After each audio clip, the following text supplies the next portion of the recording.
Welcome to the Undisputed podcast. I'm your host, Jenny Taft. This podcast is the full show from today's episode of Undisputed from start to finish. We've got a busy slate, so skip Shannon. Let's get to it.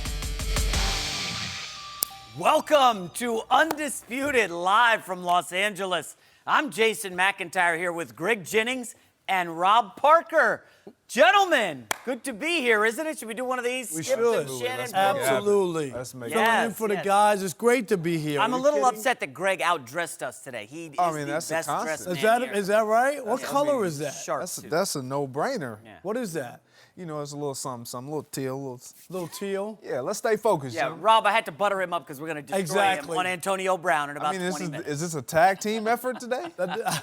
I don't need any help, but at any rate, hey, guys. I don't need any help. The Cowboys, the Dallas Cowboys, Skip's team, had their preseason debut over the weekend. Running back Tony Pollard, who drew rave reviews from Jerry Jones, who said he felt confident Pollard could, quote, carry the load as Zeke continues to hold out.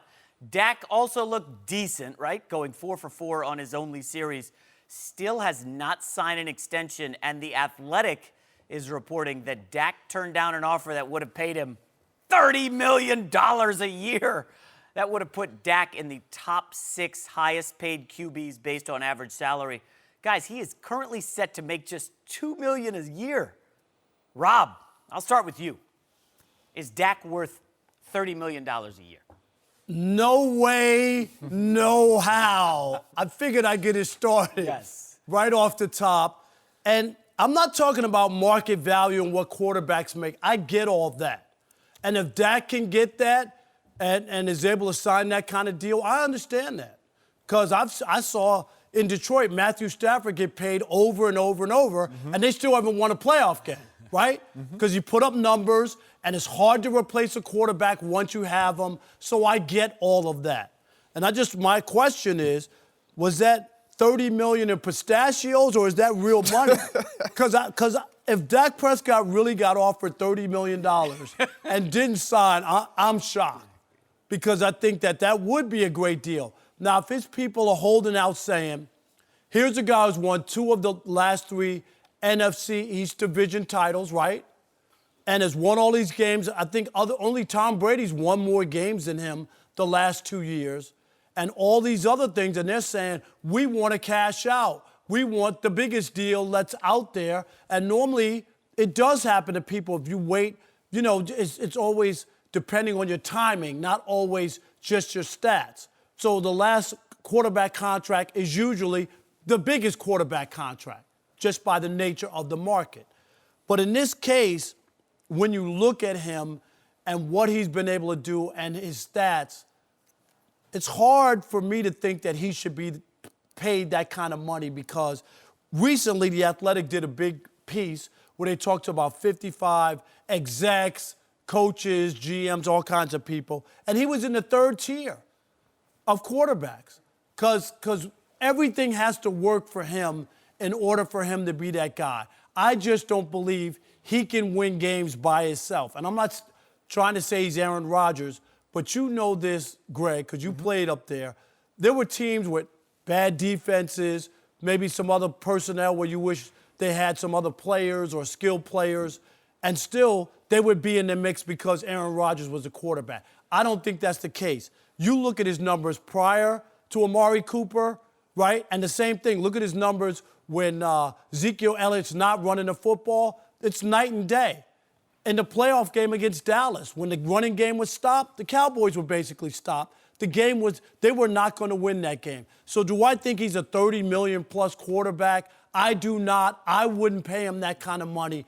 He'll eventually get it because of the market, but I wouldn't pay him. Jennings, tell me you're not on his side with this. I'm not on Rob's side. I absolutely am not. I definitely believe he is worth the $30 million. And this is what I don't like when we as media or as analysts start to put everything together. We put what we want to put together. You can't negate what the market value of quarterbacks is. You can't eliminate that.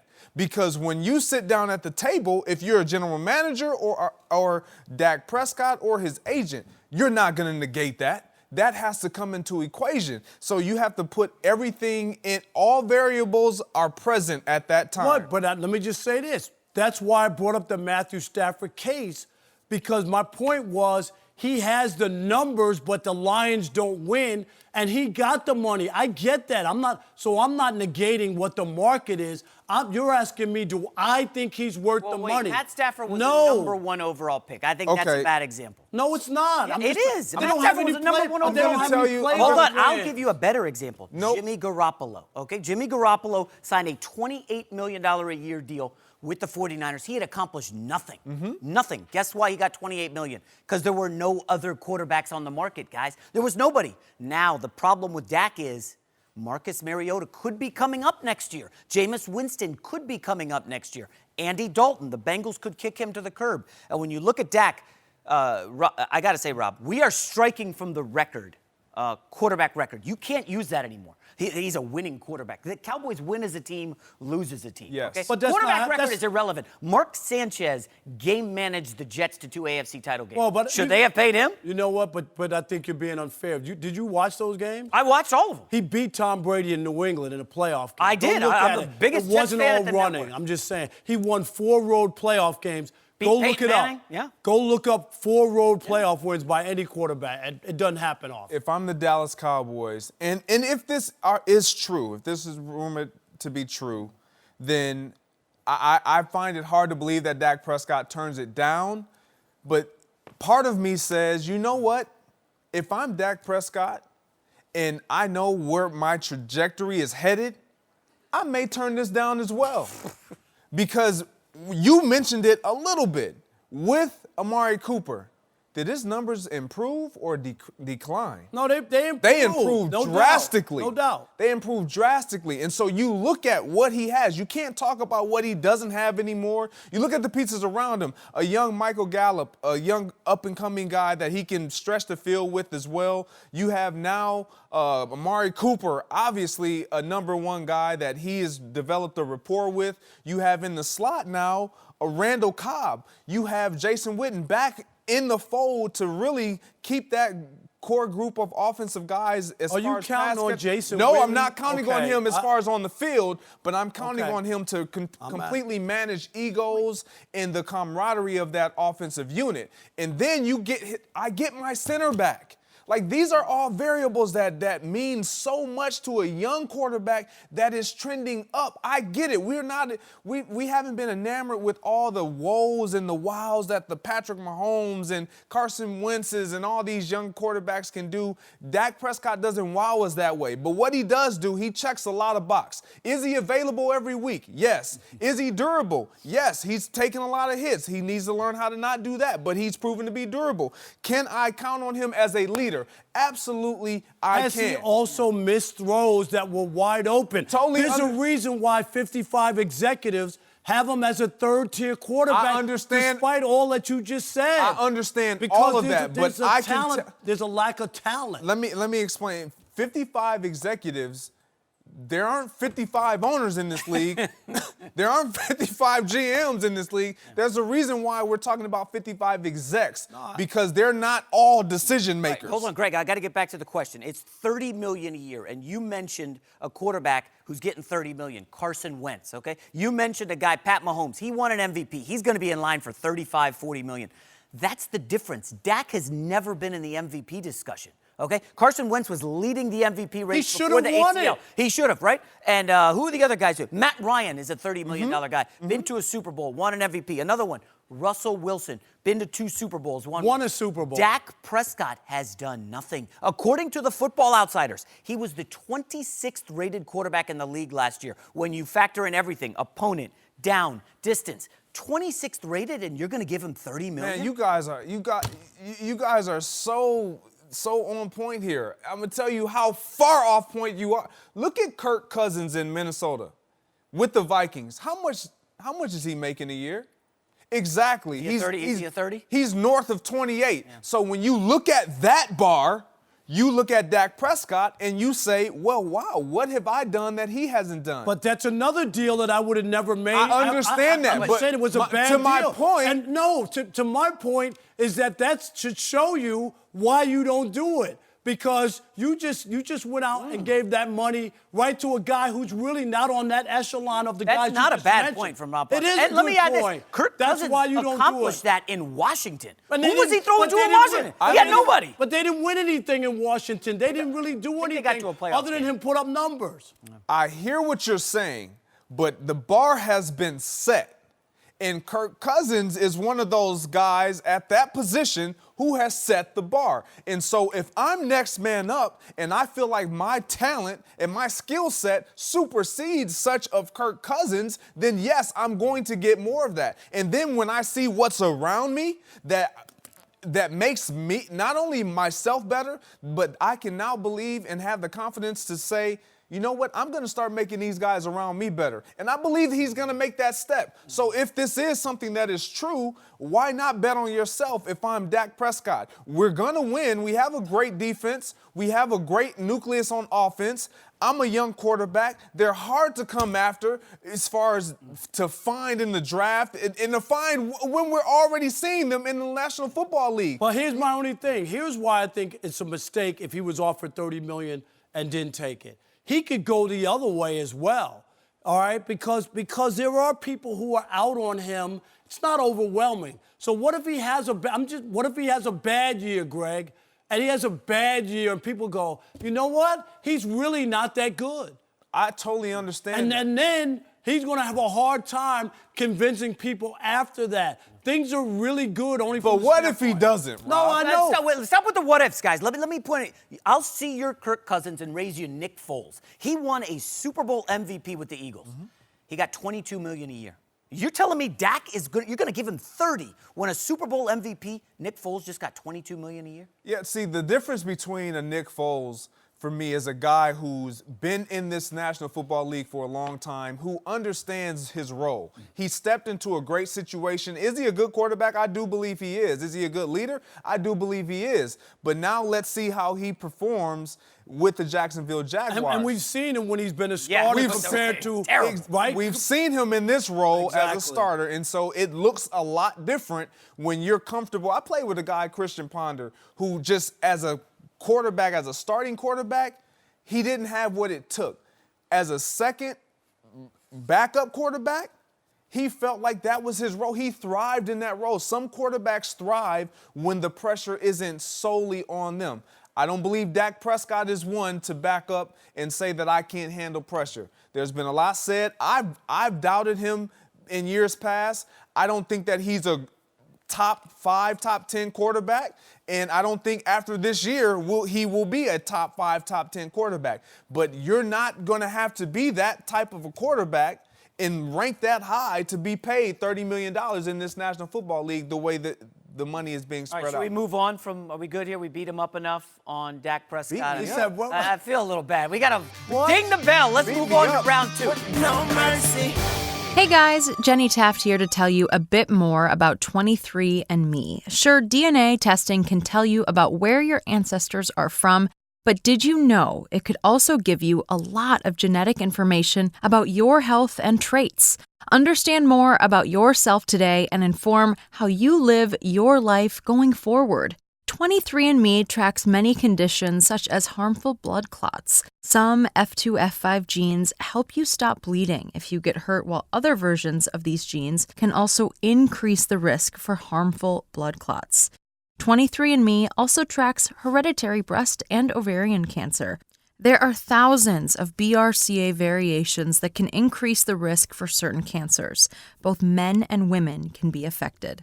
23andMe reports do not diagnose disease or describe overall likelihood of developing any disease. 23andMe tests selected genetic variants only. Visit 23andme.com/undisputed for important test information. Order your health and ancestry kit at 23andme.com/undisputed, and you can meet your genes in 125 personalized genetic reports. That's the number 23andme.com/undisputed. 23andme.com/undisputed. No mercy. What point did you make that Let's was go so to great? Ezekiel Elliott. Greg, he's not a wide receiver, but I know you're going to have strong thoughts on him. You know, Jerry Jones coming out saying Tony Pollard can carry the load. Before you dive into this one, let me just remind people, Tony Pollard played at Memphis, okay? Something called the American Conference. You know how many double-digit carry games he had at Memphis? 2 in his career. And now he's going to carry the load for the Dallas Cowboys. What on earth are the Joneses doing? Number one, don't knock Memphis. Don't knock. It's a great city. I don't disrespect any place that a guy come from because it makes them who they are. Fair. And so I don't discredit where he's come from, how many carries. But what I will say about this is Jerry Jones playing both sides. He understands that, do we want Ezekiel Elliott in here? Absolutely. But I want him to understand that this show is going to go forward and this train is not going to stop because you're not on. And so when I'm looking at Jerry Jones and I'm hearing the comments that he's making about Tony Pollard, he's not only throwing a little slap at Ezekiel Elliott, but he's also patting the back of a Tony Pollard, a guy that he may seriously need to depend on to carry the load. And will he be able to do it? Absolutely. We saw it. We see it year in and year out. We've seen it year in and year out. You look at Connor in Pittsburgh last year. I'm going to stop you. I love the James Conner point. Everybody says, well, James Conner came in. They didn't make the playoffs, Greg. And you can't tell me that if Le'Veon Bell played last year that the Steelers wouldn't have made the playoffs. So for all the yards that Conner got. Wait a minute. They didn't make the playoffs. So are we blaming the fact that the Pittsburgh Steelers didn't make the playoffs on James Conner? I'm telling you that the reason that they didn't is because they didn't have Le'Veon Bell. And Le'Veon Bell, everybody thinks everybody's interchangeable. Oh, it doesn't matter. Just put James Conner in. Don't tell me that. Did they make the playoffs? That is not at all what I'm saying. Did they make the playoffs, They Greg? did not make the all playoffs. Right. Would they have made I'm asking you. Answer my question first. Would they have made the playoffs if Le'Veon Bell was on that team? I believe so, absolutely. There's no doubt about it. So the same thing with the Cowboys. The question isn't, is he interchangeable for Ezekiel Elliott? That's not the question. He's saying, will he be able to carry the load? Yes. No. Ezekiel's a 3-down guy, Greg. He blocks, he catches passes, he runs the football. Come on, There's only 3 of those in the league. Let's be realistic. When Jerry Jones is talking about carrying the load, he's not depending on Tony Pollard to carry the ball 25 plus times and to catch the ball out of the backfield. Would that be special, and would that put him in a great position moving forward for his career? Yes, but realistically, is that what Jerry Jones is really believing? Absolutely not. I don't need you to do all the Cowboys, of that. What they did in that Niners game with Tony Pollard, 18 carries, 55 yards in the preseason, 0 for 4 in the red zone. He's going to get the job done. I know it's a preseason. Okay. Don't scoff. I'm just saying. We're talking about the preseason. I saw nothing. I sadly watched that game. I bet on that game. I saw nothing from Tony Pollard. And I like him as a scat back coming out of the backfield catching some passes, but he is not a carry-the-load guy. I hope you never watched me in the preseason. I did watch you in the preseason. But Greg, this is the other thing. And the Cowboys are supposed to be a team that's ready to make a Super Bowl run. That's the difference. This isn't some team trying to make the playoffs. They've won the division 2 out of 3 years.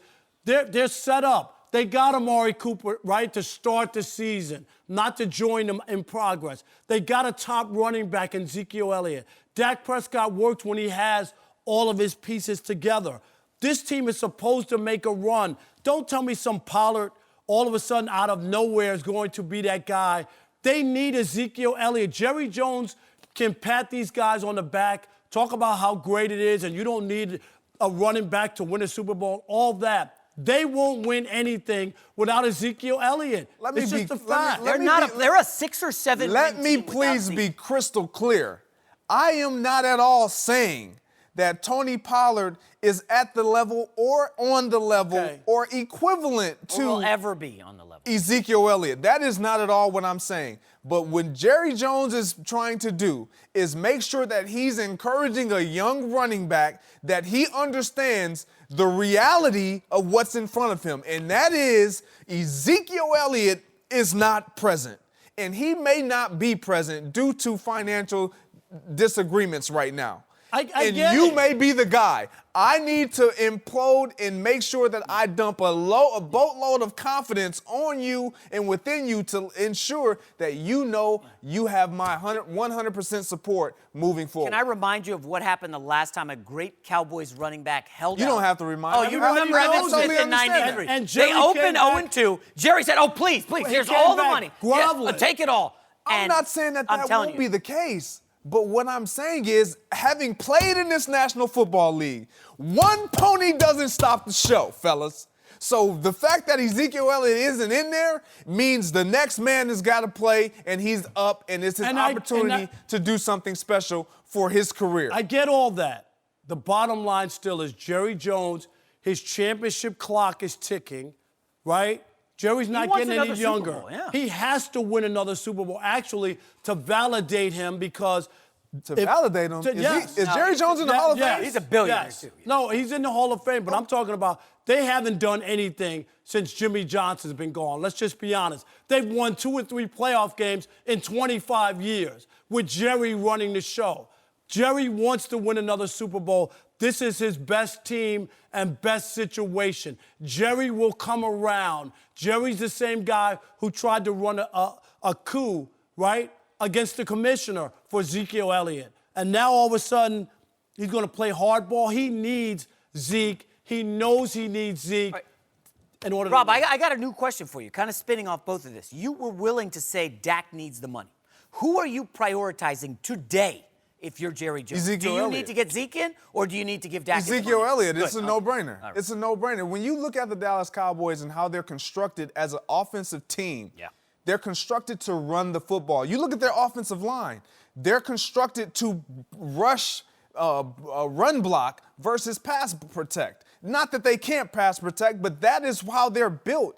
They're built for Ezekiel Elliott to be in the backfield, to carry the ball 25-plus times a game, and for Dak Prescott to do the things that they need him to do to ensure that they win time of possession and that they put the ball in the end zone, period. That's how they're constructed. So it starts with Ezekiel Elliott, but ultimately, who's going to head that show is Dak Prescott. And he's in a position, he's in the prime seat to ensure that he gets his dollar amount. Before you go again, Rob, I want to remind folks at home, last year in games decided by 7 or less, the Cowboys were 8-2. That number is a lot of luck involved with a fumble here, a Drew Brees pick there. That tends to flip year to year. The Cowboys could be a 6 or 7 win team this year. Well, That's of people, the reality. There's no doubt about it. There's a lot of people who are down on the Cowboys despite their talent. Some people have them ranked 13th, 16th in the league, which I'm a little surprised by. But I understand Philadelphia, I think, is a better team. By far. On paper, going in, and they should win the division if people stay healthy. I do believe that. But I agree with you that it's Ezekiel Elliott that makes this team move and will give them the best chance to win. Not that Dak can't help them along in that process, but it is about the running back. And that's why Jerry's crazy to even mess with this, because if he misses a couple games, it's more than that. Then if you miss, say you lose games you're supposed to win, it could be the difference between winning a division and having a wild card on the road. Those are huge games in a division where the Eagles are going to be good and you have some other teams that are going to fight it out. And to back it up, Stephen Jones is quoted during the season as saying Zeke is the straw that stirs the drink. I think we all agree here. They need to get Zeke in badly, and he still has 2 more years left on his deal.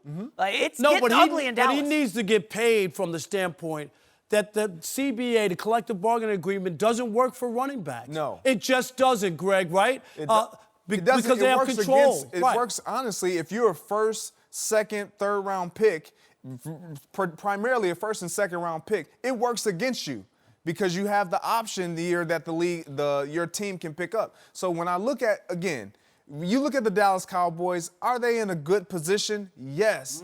They're in a good position because they have the pieces to where they can still win football games. Because Ezekiel Elliott is out, do I believe that they will go deep, meaning the playoffs? I don't, because I think he, again, is the reason why you have a guy like that and you pay a guy like that. Because in the playoffs, you need players, you need playmakers on all sides of the ball, on different levels of the ball. And with Dak Prescott now having the passing game and Amari Cooper and Randall Cobb and Michael Gallup and all these weapons, and you say, you know what, we're good now, so we can back off on these, you're out of your mind. Dak is not the guy to drop back for 45 passes a game. That's just not what you're trying to look for. Yeah. Not down in Dallas. Am I right? Yeah. Not down in Dallas. Zeke is probably watching this from a tiki bar, and, Zeke, we knew you need to get paid. Have a double on me. Yeah. All right, coming up next is Antonio Brown. Oh, boy, this guy. Let's go, Handling AB. his helmet issue the right way. We'll discuss that next. And don't forget, you can check us out every day on the Fox Sports channel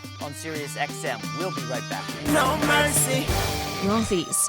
Rothy's are the everyday flats for life on the go. They're stylish, comfortable, and go with everything, from yoga pants to dresses and skirts. They've quickly become a most loved, gotta-have brand thanks to their wide range of colors and patterns, with new ones launching constantly. And there is zero break-in period. Since Rothy's are crafted using 3D knitting techniques and hand assembly, their seamless design means right out of the box comfort. Best of all, they're made from recycled plastic water bottles. That's right. Over 25 million water bottles have been diverted from landfills to make these gorgeous and sustainable shoes. Another major bonus, they're fully machine washable, so your pair will be fresh and ready every laundry day. Plus, Rothy's always come with free shipping and free returns and exchanges. There's no risk and no reason not to try. You'll quickly discover why BuzzFeed called them their forever shoes. Check out all the amazing styles available right now at rothys.com/cadence. Comfort, style, and sustainability. These are the shoes you've been waiting for. Head to rothys.com. That's ROTHYS.com/cadence today. Thanks for listening to the Undisputed Podcast. Back to the show. No mercy. Antonio Brown has gotten some flack recently after getting frostbite from not wearing proper footwear during a cryotherapy session.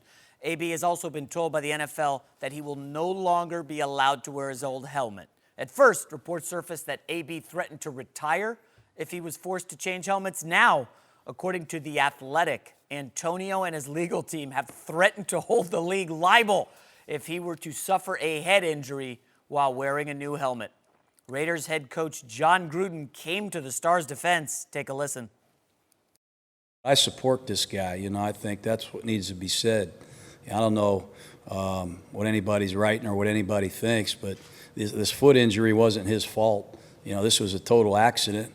It really wasn't his fault, and it's a serious injury. I know some people are smarting at it, but it's really not a laughing matter. The guy was hurt. He was innocent. He didn't do anything wrong. And the helmet thing is a personal matter to him. Oh, boy. Oh, boy. All right, we've got a receiver on set, fortunately, to help us out here. Yes, who's wearing a football helmet for a living. Greg, just be careful here, but do you support Antonio Brown? Whoo! I do. Oh. I do support Antonio Brown. And the reason why I support Antonio Brown is because he has a valid point. When it comes to the helmet and the equipment that you're wearing, you grow attached to what you put on that football field every single year, every single day at practice. And it's a level of comfort that you develop and that you have, whether it's shoulder pads, whether it's cleats, whether it's gloves, and specifically your headgear. It's probably the most important piece that you will put, a piece of equipment that you will place on your body.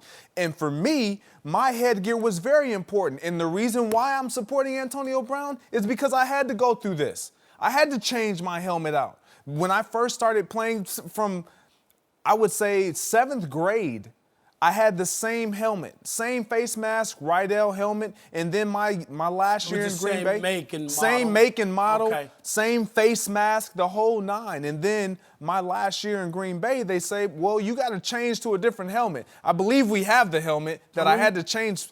Here's my helmet on the right That was my original helmet, the vision that Antonio Brown is talking about. It's important. I didn't have the bars that were impeding what I felt like was my vision. You look at the helmet on the left is the one that I had to change into. The bars kind of jump out a little bit. When I look to the right or left, it was impeding the ball coming in. And then the face mask itself was a little longer. And so when I would turn to the right or to the left, it would hit my shoulder pads. That played with me mentally. And every day, matter of fact, this morning, before you guys walked up on this set, what was the last thing you possibly did? Looked in the mirror to see how you look. I'll answer it for you. You probably had to look at you. Yeah, you didn't. Jason McIntyre was using mousse. But you look in the mirror to see how you look, to see if everything is in alignment to you, and you feel good. You look good, you feel good, you play good. That is the staple in sport, in life, in what we do moving forward. When you look good, you feel good, you're going to perform. Greg, you missed the key word. Do we have the right picture of that? I thought your first helmet had one bar. No, is that Rob, is that how not could right? a wide receiver talk for 5 minutes about the NFL helmet issue and not say the word safety once? That's the key thing here. The NFL's trying to protect these players. No, I totally get that. And safety is the number one issue. It is. Look now, good, feel it is good. now. It is now. And I get where the league is going, but you asked me, do I support Antonio Brown? And my answer, why, is because I've gone through this and I understand the importance of putting on a helmet for year after year, consecutive years, and having that comfort, and then moving to something that is not my norm. It was going to create a rift, and it did. I didn't stay with that helmet. I wore it one preseason game and got out of it. But your point is well taken because you've been through it, and I think people are unfair to AB because of the other stuff. Yes. So they just right away they jump on him. Oh, look at this guy. Oh, what a mistake. Oh, he's a pain in the butt. No.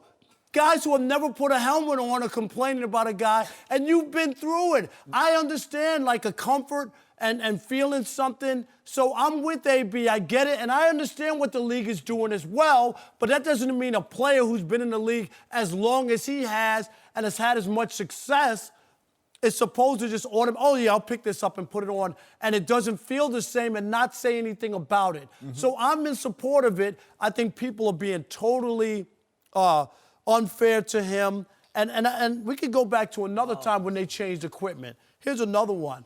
Do you remember when the NBA changed the basketball?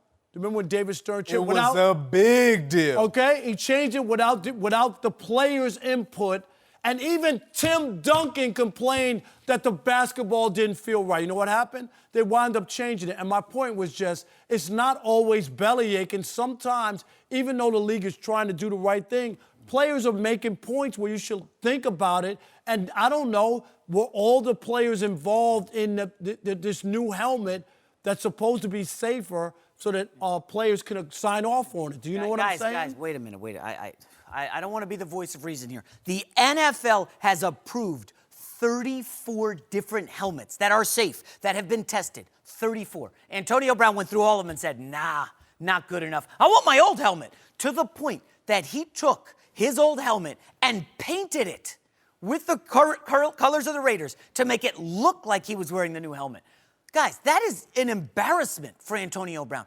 I mean, 34 different helmets. In the meeting, you're painting. An embarrassment? This is pathetic. He's Come on, man. Basically, you know what he's trying to do? He's like that kid who didn't want to do a book report, so he steals one and then changes a couple words and hands it in. No, that's not the same. He painted a Raiders helmet, Rob. But the point is, it's about his own personal comfort. That's what it is. It's no big deal. You're making it like he has some sort of magic helmet with a camera in the back and he has some sort of That's advantage. what he's treating his own helmet like. It's not safe. No, it's not. It's the about league what has said he's it's not safe. comfortable with. All right, fine. You know what? If you're comfortable, you want to wear that helmet, the NFL will tell you, go ahead. You can wear the XFL. You're out of this league. You don't want to play by the Jason, safe. that sounds How many crazy. players are in the let me- league that are wearing the correct helmet? Let me Every single one except Antonio Brown. Let me ask you this. So, on the road, when you're driving, do you see all brand new cars?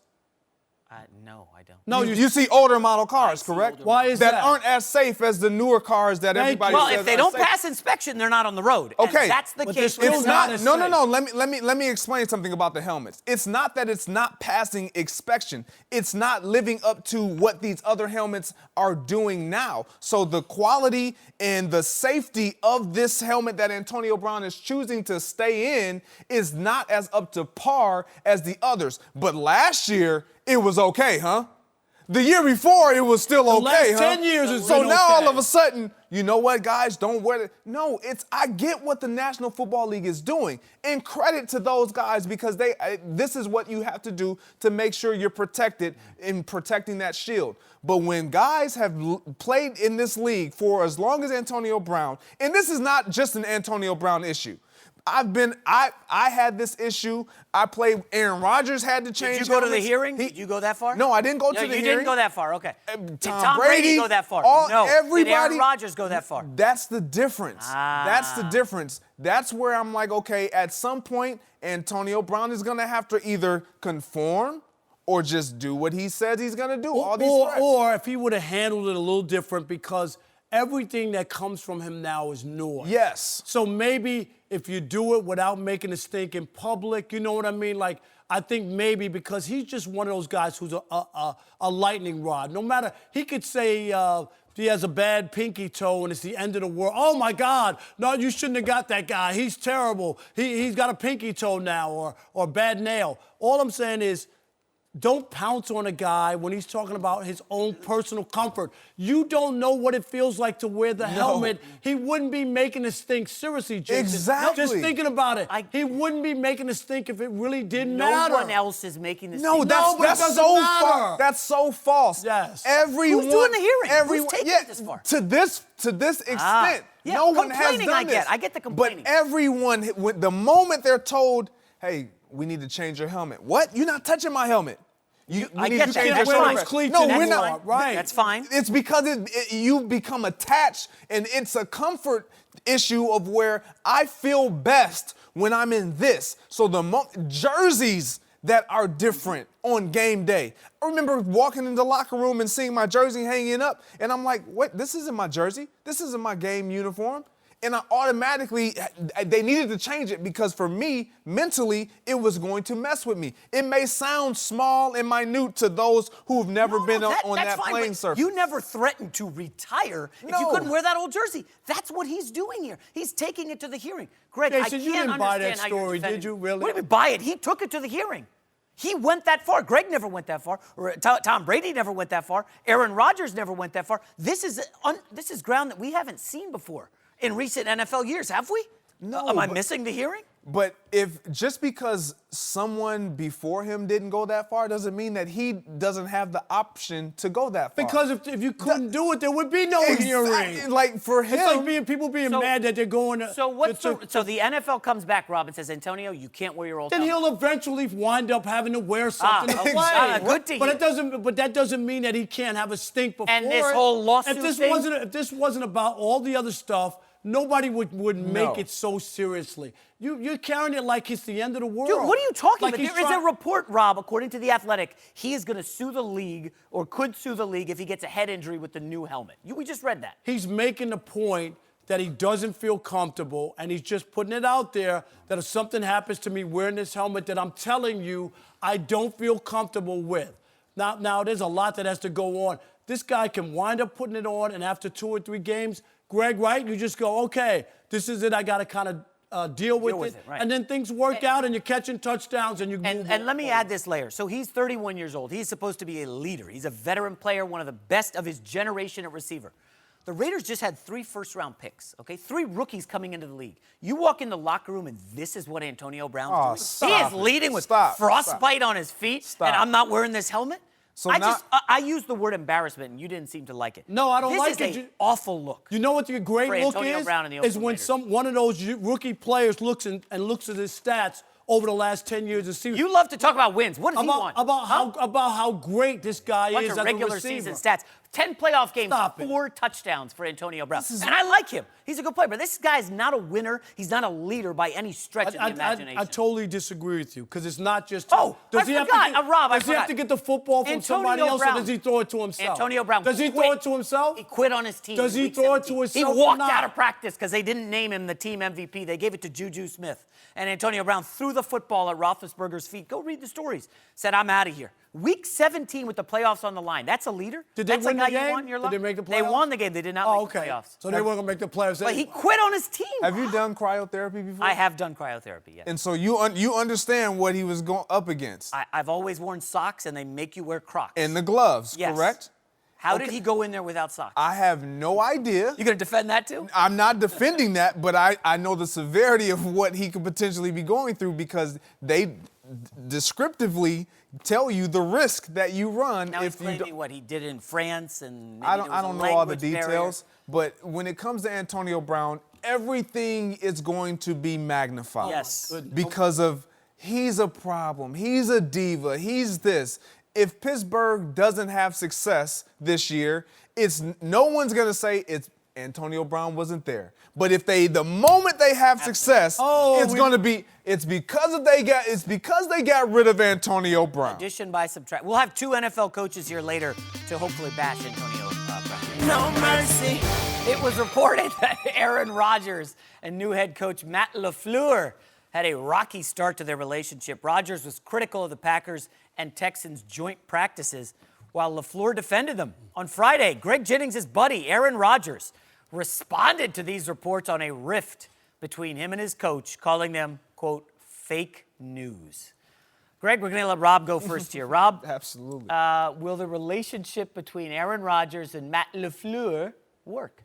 Yes, it will work because I think they have a better team, better defense that they finally worked on, and a healthy Aaron Rodgers. When you win games, you can work through anything. It's not about being buddy-buddy. It's not about I have to buy in on everything. It's okay for a quarterback to say, I'm not maybe a hit with this, or this is a new coach who's unproven.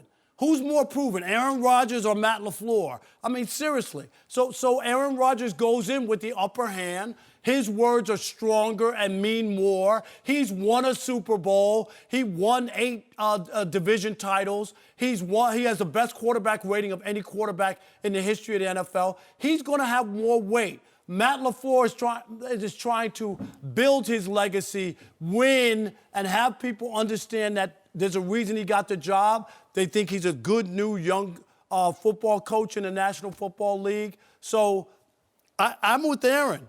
Okay, it's not maybe not the fake news tag, but the whole notion that it's the end of the world because he doesn't agree with everything that Matt LaFleur did. He didn't say it was the end of the world. It's going to cost them the Super Bowl because they had if Aaron Rodgers went out and that was a story, then maybe I would say Aaron Rodgers is crazy. He's just saying that he wasn't a fan of what they had just done with practicing with another team. That's all. I don't think it's the end of the world. I don't think it's the end of the world, but I also don't believe that the relationship is going to work. Ooh. Okay, so this guy's going to be a one-year coach, or Aaron Rodgers going to get traded? I want to hear that. I'm not putting a timetable on any of it. No, all I'm saying is I don't believe it's going to work because I believe in order for a relationship to progress, there has to be some level of agreement that you both come to or level of consensus that you both come to. And I don't think that Aaron Rodgers is going to be the one to conform enough. Eventually, over time, you go back to who you are. And who Aaron Rodgers is one who likes to have control and the reins in his hands. And rightfully so, because he's proven that when he does have more control and he does have say over the offense, it operates more fluently and they put the ball in the end zone and his stats don't lie. However, when you're trying to change the culture, and it starts with your quarterback and head coach relationship, a quarterback that is as prominent of a star in the face of a franchise and National Football League as Aaron Rodgers, you have to set the example and set the tone right there from the outset. So I don't have a problem with him disagreeing with the joint practices or any of those things. I could understand why. No one wants a quarterback like Aaron Rodgers. He doesn't want his signals out there. He doesn't want anybody knowing. And they're there watching, every move. Absolutely. And so I understand the why. But as far as moving forward, he's going to have to bend a lot more than what he's going to possibly be willing to do so. And I just don't think over time this relationship will last. See, I think it's the exact opposite. Matt LaFleur is the one who's going to have to conform to Aaron Rodgers because there's one guy. This is not a fair fight. It just isn't. And I get it. I agree with that. Right? I agree with that. It's not a fair fight. You're asking a guy to come in with no credentials, nothing. Well, and you're asking him. He does have some credentials. No, they're not great. I'll tell you what they are. As a head coach, I'm talking about. So he comes from the Kyle Shanahan, McVay. That's nice. Right, of West Coast offense. And Aaron Rodgers, as Greg said, is the opposite. He likes to be in control. So I think what LaFleur is going to sell him, I did some reading on LaFleur, he's going to sell him as, hey, you get to do less, Aaron. You're going to come to the line of scrimmage. We're going to have it all on a silver platter. There's no drawing up plays in the dirt. There's no improvisation. We're going to get guys open. You do less. And I do believe at 35, Rodgers with several injuries, Greg, you're biting your lip here. You don't think it's going to happen. I'm optimistic for this offense. I play fantasy football. I've drafted a couple Packers. The running back, Aaron Jones, is going to be a monster this year. I do believe this offense is going to work. This is a playoff team this year. So you think this relationship is going to work? I think for the first year it will work. We'll see after that. We will see after that. Everything is honeymooning on the first year. Yes, exactly. But after that first year, then I'm not saying it won't work. I'm saying it won't last, period. I just don't believe it will last. It may show glimpses of glory, but eventually, because Aaron Rodgers is the type of, you talked about him being pitched this offer of, we're going to make it easy, simplify things. You're not going to have to do as much. That's who Aaron Rodgers is. That's what makes him so special. 100%. That's what makes him so unique. He's an off-script, off-play guy. Like, that's where he imposes his will, and the biggest threat against opposing defenses and defensive coordinators is when he gets off script, off that timing of 1, 2, 3 throw, and then he extends the play. Nobody has done it better. We're now seeing a Patrick Mahomes that is able to do the things that Aaron Rodgers is doing, and we saw what it did for him last year, a healthy, younger guy that has the same arm ability and arm talent and weapons around him. So when I look at, Patrick Mahomes has a little bit better weapons. Yes, he has a little better weapons. But when you look at Aaron Rodgers, he's an off-script guy. So to tell him, this is what we're going to do, this is how we're going to do it, here, just do it like this. That's not going to work. 35. Like, the health has been an issue. I believe they missed the playoffs the last 2 years. Aaron Rodgers, exactly. He's been hurt because he's going off script and running around. You can't run away from linebackers. Last year he had 27 touchdowns and 2 picks. He got hurt in week 1 against the Bears and was never 100% the rest of the season. But the other part is, and I'm Greg, this makes no sense from this standpoint. All that the improvising and the stuff that Aaron Rodgers has done has gotten them the greatest, greatest quarterback rated in the history of the league, and the greatest touchdown to interception ratio in the history of the league. But that was 100 years this in his league's 20s been around. And early 30s. He's 35. No, I'm saying those are his numbers. I can't man. believe I'm being Mr. No, Optimism. Rob, you made a point of saying the person who's going to have to bend and conform the most is Matt LaFleur. And that I agree with that 100%, because when you are a guy like Aaron Rodgers and you've proven that what I do, what I've done, it works. It may not marry with every head coach, but this works. This is something that is special. If you put the right pieces around me, give me a running game that I've never had pretty much my entire career. What about Dorsey Levin? Dorsey Levin's Brett Favre guy. I was thinking way back. Stop. Continue. Stop. Continue. I will continue. But to your point, you have to be a coach that's willing to say, you know what?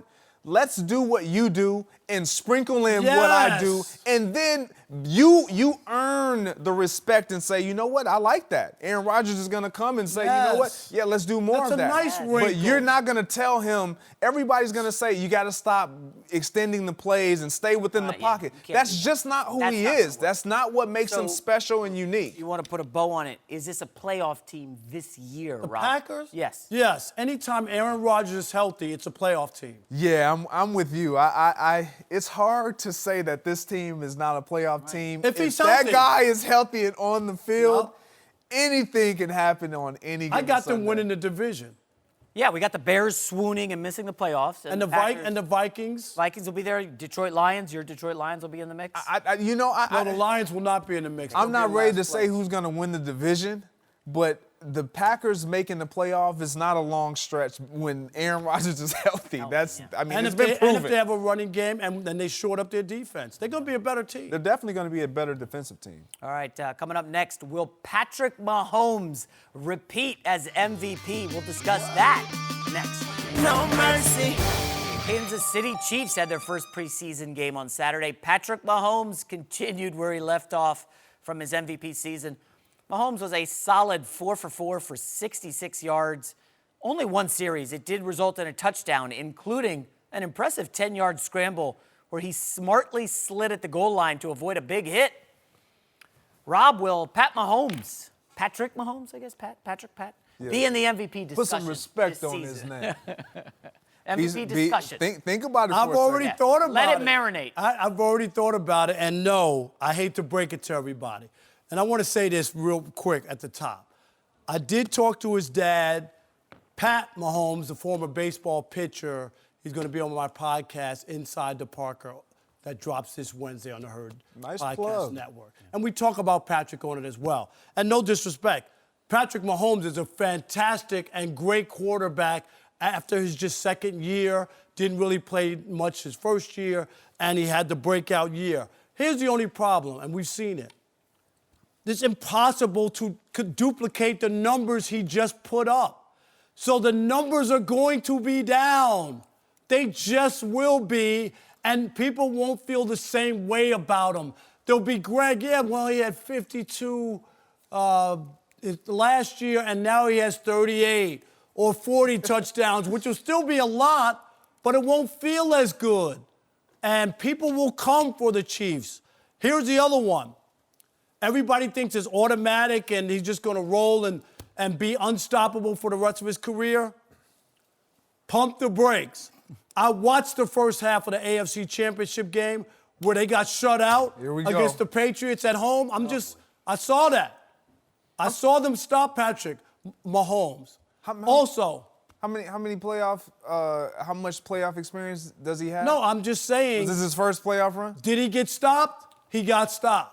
Yeah. They got shut out. The Patriots stopped Patrick Mahomes and beat the Chiefs because they stopped Patrick Mahomes. In the first half. All I'm saying. And here's the other one. Just be careful. I remember Ron Jaworski on another network after Colin Kaepernick's first or second year went on and said, Colin Kaepernick is going to wind up being the greatest quarterback, could be the greatest quarterback who ever played. Do you remember that? Do you remember that? I don't even recall that. Yes. I don't want to have you recall it right now. Pump the brakes. Once people get to look at you, they're going to make adjustments. It doesn't mean he's going to fall off the cliff. It doesn't mean he's going to turn into a pumpkin. He's not Fitzpatrick. So, okay, that's not what I'm talking about. Just to clarify, MVP discussion. We're going to say in the top 5, He's not going 6. to win the MVP. It's more about he's not going to win the MVP. So we all know you're that. saying There's he's not been even going to be in the one discussion. We'll have a discussion about it, yes, because he was the wait a minute. Answer No, the question. but because he was the reigning one, it's the same way they pick the Patriots every year to go to the playoffs or Tom Brady to be in the Super Bowl. They pick them every year because of the previous year. Well, not you. You don't not ever me. pick the Patriots. But I'm saying I don't believe there'll be other people. Carson Wentz will win the MVP. It will not be Patrick Mahomes. That's not a bad bet. I mean, you're trying to change the question. No, I'm not. So, yeah, you're definitely I'm not changing. flip-flopping. Yeah, you are. So I'll answer your question. I'm saying, will he you, win Greg. the MVP? Patrick, No. that was not the question. That's what it Patrick- meant. That was the nature of the question. Patrick Mahomes will be in the MVP discussion. Now, let me have a couple drawbacks here because you mentioned, the numbers will be down from 50 TDs and all the yards that he put up. It felt like 52, I'm sorry. So when I look over the history of the National Football League, how many quarterbacks have done that? I'm going to go with none. I'm going to go with it's only been 3, Oh. including Patrick Mahomes. Tom Brady, who then the following year, he missed that year due to injury, and then Peyton Manning the following year and following up that 50-plus, he threw 39. So to say that his numbers will be down, What a reach. What a reach. It ain't a reach. His numbers may be down, but they'll be down to the point where he'll still be in contention for the National Football League MVP award. Greg, will he win the MVP? This is why. And mind you this, you did compare him some way in some fashion to Colin Kaepernick. No, my point wasn't about the style of play. My point was people sometimes, when they have breakout years, people go on to be quickly to dub somebody the next greatest or whatever. All I'm saying is that there is an adjustment that the league makes. You're correct. Nobody's going to. It's like the Cleveland Browns coming in. Everybody thinks that everybody's going to take the Cleveland Browns for granted and they're going to show up and go, oh, wow, what do they have? Oh, my goodness, this is so strange. Trust me, they're going to be ready, just like they'll be in better position and better prepared for Patrick Mahomes. Let me back up his point real quick. So last year, after that hot start, right, the Chiefs down the stretch, they lost Kareem Hunt. They were 3-8 against the spread in their final 11 games.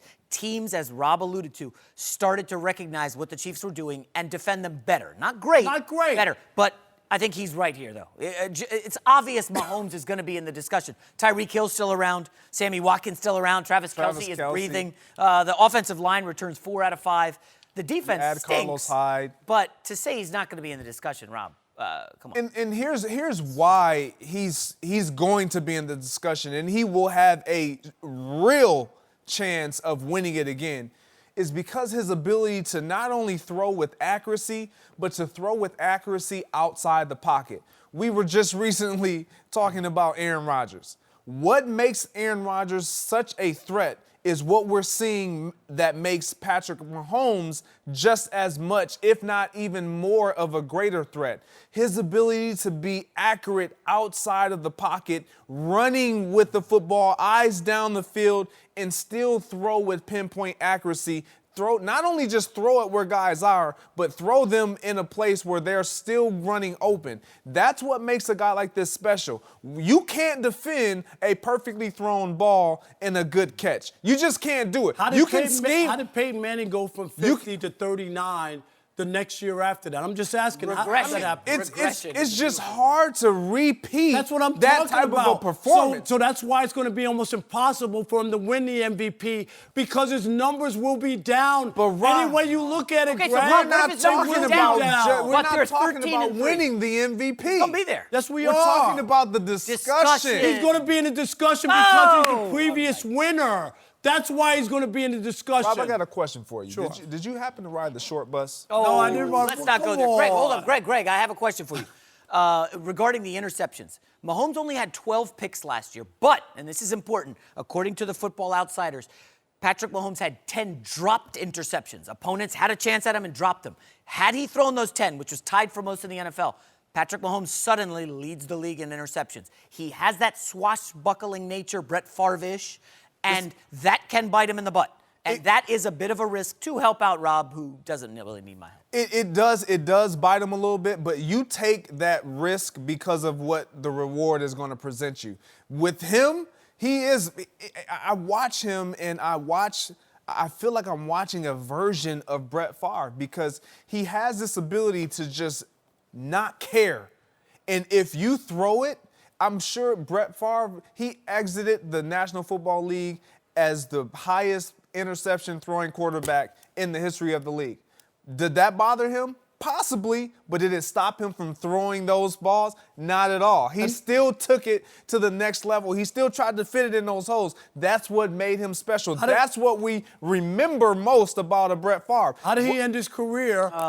Interception playing for the Vikings. Yeah, Remember that to end the game? I knew that was coming. But that's how his career ended. Okay, let me add one, because I just thought of this. I don't want to relitigate Chiefs-Patriots.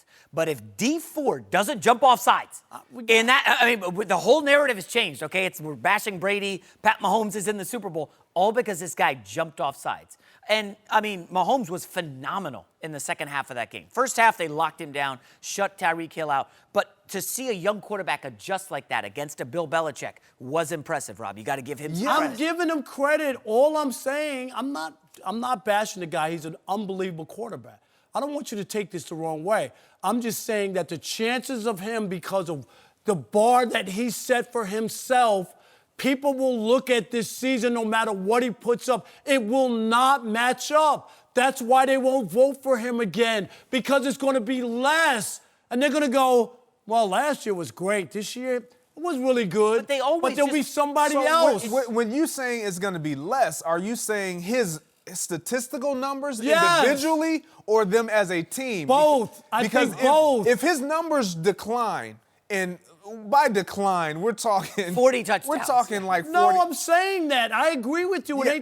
We're talking that type of a decline. And they win. They still win. And they happen to get to the AFC Championship game and then the Super Bowl. He could still win the MVP. I disagree. I think that people will – his numbers are so eye-popping, so off the charts, that there's almost no way you can duplicate or make people feel as good as they felt about you after this MVP season. Aaron Rodgers won it twice, but there were years, okay, he was so unbelievable that, 15 in 1 year? Yeah. Mm-hmm. And then the next year he put up really good numbers. I don't know when he didn't put up, but he didn't win the MVP. Other guys come along and they put up numbers as well. They do. And if Carson Wentz comes back and leads the Eagles, right, he's healthy, puts the numbers up, they lead and win the NFC East, all of a sudden, people go, Carson Wentz is back. But look at what he was doing. Look at what he did. 2 years ago, Wentz was incredible, leading the MVP voting. Last year, he regressed a little bit. So I do think there is some regression coming, but we all agree that there's some regression coming, right? Pat Mahomes, he can't keep this up, guys. I mean, I can't give all the credit to just Patrick Mahomes. Andy Reid has done a phenomenal job of reinventing his offense week in and week out. Just can't win a big game. That's the only problem. Hey, that's been the knock. But he has a quarterback that is really, really special. He does. All right, moving on, guys. Is Dak Prescott worth $30 million? Pay that man! Hey, former Jets coach Eric Mangini joins us. Genius. Discuss that next. My guy, Eric. No mercy. Cowboys had their first preseason game over the weekend. Running back Tony Pollard drew rave reviews, of course he did, from Jerry Jones, who said he felt confident Pollard could, quote, carry the load as Zeke continues to hold out. Dak also looked solid, going 4 for 4 on his only series. Still hasn't signed an extension, and The Athletic is reporting Dak turned down an offer that would have paid him $30 million a year. That would have put Dak in the top 6 highest-paid quarterbacks based on average salary. He's currently set to make just over $2 million this year. We're now joined by NFL FS1 analyst Eric Mangini. Eric, good to see you. What's up? We'll start you with an easy one. Different looking show. I know, right? Yeah. Is Dak Prescott worth $30 million a year? Well, that's a really difficult question, because if you look at it from a standpoint of, is he one of the top 5 best quarterbacks in the NFL? No, I don't think you can put him in that category. But he is in a situation where he's able to renegotiate his contract. And when he looks at the people below him and the people above him, especially a guy like Carson Wentz, he's got to feel like, I deserve that money. And in fairness to him, if you look at his wins, if you look at his completion percentage, if you look at most of the major statistics, he's been as good or better than Carson Wentz. So it's fair for him and his representatives to say, that's where I belong. Do I think he's a force multiplier? Do I think he's a guy that can go and win games on his own? No, I don't think he's there yet. I think he does a good job of not losing games and managing games, which is really important in the NFL, especially if you have a good team. But the idea that he can go and make everybody else around him better, he's not there. And we see that he's not there because every discussion is how important Ezekiel Elliott, how important Amari Cooper is. And that, to me, is a problem. So sounds like a no, right? It sounds like a not worth $30 million. Well, he's going to be worth $30 million because that's what the market bears. Yeah. That's just the way it is. That's where the market is. But I'm saying if it's my money, I'm not paying him $30 million. That's why, if this is true, it's shocking that he would turn down $30 million, because when you talk to all the executives, they say exactly what you say. When the Athletic did that piece with 55 people and they talked in the league, he was a third-tier quarterback. He's not one of the best 5. He's not even the next 5, 6 through 10. He's after that. He's in the middle of the pack. And yes, he's won the division twice the last two of the last 3 years. And he's made his contributions, and the Cowboys are in the mix. But I'm just saying, when I saw that playoff game last year against Dallas. Once the running game stopped, the Cowboys stopped. Dak can't win you a game. I'm not convinced of that. And when you pay a guy that kind of money, you expect him to be able to, when all goes bad, this guy might still be able to pull a game out for me. Can Carson Wentz win a playoff game? Well, I still think he's a better quarterback. But yes, but we don't know that. We don't know, but I have more confidence. Wentz more was confidence. leading the MVP voting 2 years ago when the Eagles were on top of the league. And Matt Ryan, another guy who's what does that mean, though? What does that mean? He's won an MVP. He's been to a Super Bowl. The guys north of $30 million, Eric, have been to Super Bowls. Carson Wentz has not been to a Super Bowl. Well, he was leading the MVP. He was there. How many winning seasons does he have? His record as a starting quarterback. Get him, coach. Wait a minute. It's only one winning season out of 3 years. You're going to come up here. Get him, coach. You're going to come up here and compare Dak and Carson Wentz? Absolutely. Those guys are on par. 100%. No, I'm talking they about, were drafted in the same they're draft. on par talent-wise. Their statistics, if you look at the statistics But they have. Traditional statistics. Hold on. If you look at those numbers are comparable, okay, across the board. If you look at the important number, which is wins and losses, Dak has the advantage there. And Carson Wentz, has he done anything in the postseason? Are you sure that this guy's going to be able to perform? What has Dak done that you're sure that he's worth $30 million or that he can lead a team to win a championship? It's also a question of alternatives. And what's Dallas's alternative? They've got a good situation right now. They have a player that they feel is at a level that can win them games, but also at a point where he can continue to improve. And I can tell you this about Tom Brady. His first year, he was not good at all. Oh, I'm glad you said that. Finally. His first year, I've always said that, okay? I'm glad you're finally listening. No, I've been listening for years. So the very first year when he was not playing, he struggled. And then when he did play, we scored 3 touchdowns in the playoffs that year, 3 offensive touchdowns. He only threw one touchdown. He only threw 1 touchdown. But he had traits, and those traits allowed him to improve. So I'm sure part of Dallas's equation is this is where this player is now. But he's got incredible intangibles, and he has the potential to improve. So we're not only paying him for where he's been, but we're paying him for where we think he's going to go. If they really believe that, be part of it. I think that they would have signed him to a new deal. I do believe that Dallas has doubts. They have doubts about him because if you know you have your franchise quarterback, you wouldn't Mickey Mouse around it. You wouldn't play around. You would say, he's the guy. They really want to see another year to believe that he's that guy and he's going to be here for years. If he falls off the face of the earth this year, I guarantee you they're not signing him to some long-term contract. I guarantee you that wouldn't happen either. I wouldn't either. But the question is Dak Prescott worth the $30 million? And I say the answer is yes, he is, because of everything that coach has mentioned. Statistically, wins and losses, his accuracy, or his completion percentage. I'm glad you took the accuracy back. Yeah, I'm going to take the accuracy back for up to this point because I think he's going to become more accurate because when you have receivers that can get open, it exudes more confidence in your quarterback. You know that I can throw the ball and they're going to not only get open, but they'll catch it and they'll catch the contested balls. But, Coach, you mentioned one thing, and I have a question on here, and it's checking all these boxes. So his availability, check. We'll pay him because he's available. Durability, check. Leadership, check. Can he help us win? Yes, he can. Check.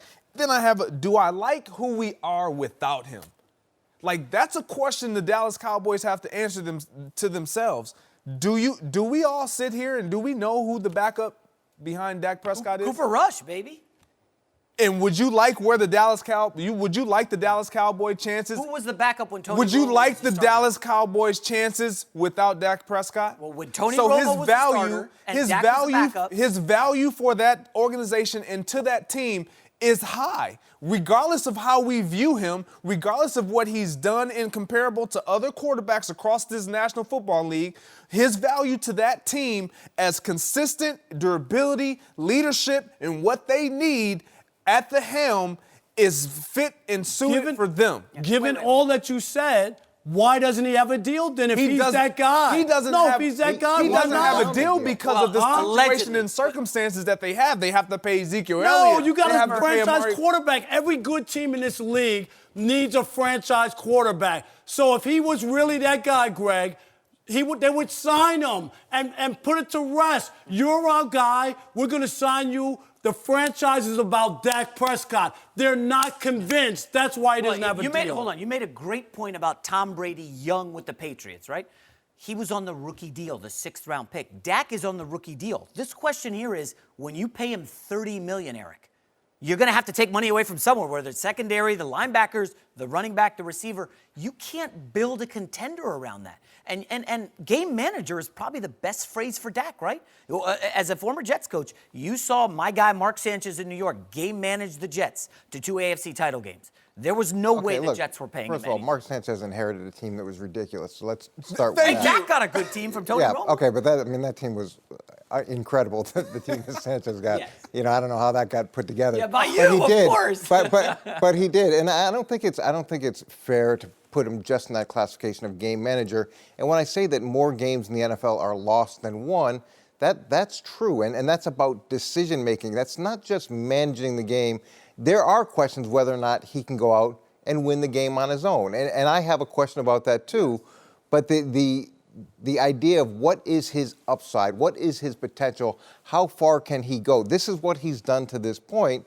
We're going to pay him for that to some degree, but we're also going to pay him for what he gives us moving forward. And the intangibles say that should continue to trend upward. 3-4 last year to start the season. Then they get Amari Cooper and they go 7-2. So how much of it was Amari Cooper? How much is the opponent? Every year New England starts slow, and we say that's the end of their franchise, and they end up winning in the end. So you can't peg a slow start purely on him. I don't think that's fair. Cowboys have 2 playoff wins in 25 years, and we're equating him to the Patriots. Yeah, let's remove the Patriots. And he's been a part of both of those. What I'm saying is that things happen, and you make comparables just like you do with contracts. Are we not allowed to compare them to the Patriots? No, I'm asking you. If you're a front office guy, and you're the general manager, you're not even convinced that you would tear up Dak's contract and give him a franchise quarterback contract. If you really believe you had that guy, this is my only argument. No, look, for me, I would let him play out the deal, and then I would franchise him the next year. Why would you let him play out the deal if he was that guy? Well, you didn't ask me whether I would do that. Would you? I said where he is for this team, what the market is right now, based off of what Carson Wentz signed for, which I think is a very fair comparison. That's what the market bears. That's what he should get paid. And look, I'm not there with him every day. I don't see the other things that he brings to the table. And even though we see one aspect of it, the people that I've talked to that are there say that he's incredible in terms of the chemistry he creates, the way that he does make guys get better. So there's value in that too. But is not talent better on chemistry though? It's tough. I mean, $30 million for chemistry. Well, there is a price put on chemistry. I mean, Antonio Brown, they put a price on chemistry in Pittsburgh. How's that working out? Well, I mean, how's it working out for Oakland? So there is a price that is paid for chemistry, and you see it every year where guys, it gets to the point where, they're okay until they're too disruptive and not productive enough, and then they're not okay, and they get shipped out. So you're putting a premium on let's get Dak's deal done before Ezekiel Elliott. See, you keep flipping. Oh, I want to advance the discussion. Well, look, here's my feeling about Zeke's situation is it's totally different, okay? And I can imagine if I'm the owner of that team, and the first time that I hear that he's going to hold out is what, at the ESPY Awards? After I've been so supportive of him, and this isn't a guy that hasn't missed time because of personal behavior. He has, and then he had a personal behavior issue again this year, okay? And he didn't miss time for it. And then you've got the idea that this is 2 years early. So he wants his money early. He's had personal conduct issues. It's a little bit of an ambush from the owner's perspective. I totally understand where Jerry Jones is coming from and the idea of let's see where this goes. Let's go to the mattresses and see where this all plays out. Is it fair, though, that Jerry wants to use the off-the-field stuff when he's been nothing but he's harbored plenty of players who have had really bad situations. He signed Greg Hardy. I could go on and on and on. Are you putting together a boys' choir? This is the same commission. This is the same owner who tried to have a coup against Roger Goodell over Ezekiel Elliott. Now you can't come back and go, well, you're off the field stuff. If it didn't matter to you before because you were winning and he gave you a chance to win. And he did defend now when he Ezekiel wants to Elliott. get paid, you're going to act like as if this stuff matters now. You can't have it both ways. Whether it's injury, whether it's off the field issues, whatever it is, at the end of the day, it equates to playtime. So from an owner's perspective, let's say we take out the off the field and we just look at playtime. He missed playtime because of his actions that were controllable by him. Jerry's not saying that I don't support him. He's been very supportive. Jerry's been supportive of a lot of guys and giving them second chances. What he's saying, though, is in this negotiations, which is business, if there's the potential that you're going to miss significant play time, I need to pay you less for that. You don't get paid at a premium when you miss all this time, have the potential to miss more time, and you want your money early. That's just not how it works. But did you build that into the contract era? Because you can't build in Dak do better, not be, according to Football Outsiders, the 26th rated quarterback in the NFL last year. Can't they just build into Zeke's contract, hey, you get busted again, it's going to cost you money? Of course, you can build in a lot of So then things it should in a be contract. done. No, but it's like with anything, and I hear this all the time, they should trade this guy, they should do this, they should do that. You need two people to do that. Thank you. Yeah, so if you. I may want to give Greg a deal, and he doesn't want that deal. I can't force him to sign what I want. Can you build it in? Yeah, but there needs to be reasonableness and give and take on both sides. Yeah, you guys are being very unrealistic here. What guys? What guys? Well, Rob. specifically, Rob should have the byline unrealistic. Unrealistic Rob Parker. Oh, there it Yes. is. It's a new tag. Well, Rob, originally, he wants to negate what the market value for the quarterbacks is and then say, well, he's not worth that. I said I wouldn't pay him if I owned the team. That's what I'm talking about. Eric has even said he's on the fence Right. whether or not Dak is worth Well, it. Franchise tag probably makes the most sense. Here's why you do pay Dak Prescott. Before I even say that, you're mentioning if the Dallas Cowboys were all in on him, then why hadn't they paid him? Because he hasn't proven that it's all about him and that he makes everybody better on game day and that he can bear the load on game day. That doesn't mean I'm not all in on you. That means I need to see more. This was year 3. Now it's year 4. We've gotten pieces around you from start, meaning from March all the way through the end of the season, barring health. And so now we're going to really see, are you really what we believe that you can be and that you're telling us that you are? Now they'll have that opportunity to see that. And I believe that he's going to prove not only to them, but to yourself, Rob Parker, that he is going to get better and he can be that guy. With or without Ezekiel Elliott, that's to be seen or unseen. But I believe that Dak Prescott is worth every penny because of where he is for the market and also what he's done for that organization and the value that he provides them. And in a few years, $32 million isn't going to look very significant. And when you look at a guy like Kirk Cousins and what they had to pay him, Bad deal. How about a bad deal? I know, but I am sure when it came out, you're like, oh my God, how could they not sign Kirk Cousins? No, I did not. You had to be you had to be one of those guys. Okay, so there's that element. You know, Joe Flacco. There's another guy who played out his deal. At least the guy won a Super Bowl. I could get that. It all becomes a lot more expensive if you wait. So there's that component of a negotiation is what does it cost us now? What's it going to cost us a year from now? What's it going to cost us 2 years from now? And that comes into the thought process as well. Nick Foles got about $22 million a year from the Jaguars. That's what I'd pay Dak. But at any rate, Eric, thank you for joining us. Great stuff as always. Coming up next here on Undisputed, is this the last season for Rob's guy Tom Brady? We're going to discuss that next. He's falling off the cliff. No mercy. Tom Brady recently signed a contract extension, but that hasn't stopped the questions about his future in New England. This morning, when asked about the possibility of not finishing his career with the Patriots, Brady had this to say.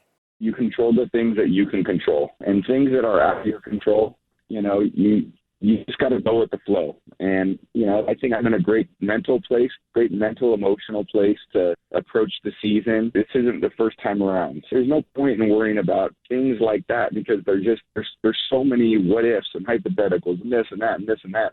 Boy, nobody's as good at Tom Brady as saying nothing when you answer a question. Greg, is this Tom Brady's final season in the NFL?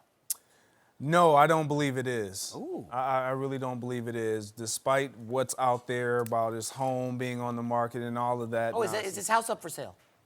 Yeah, his mansion.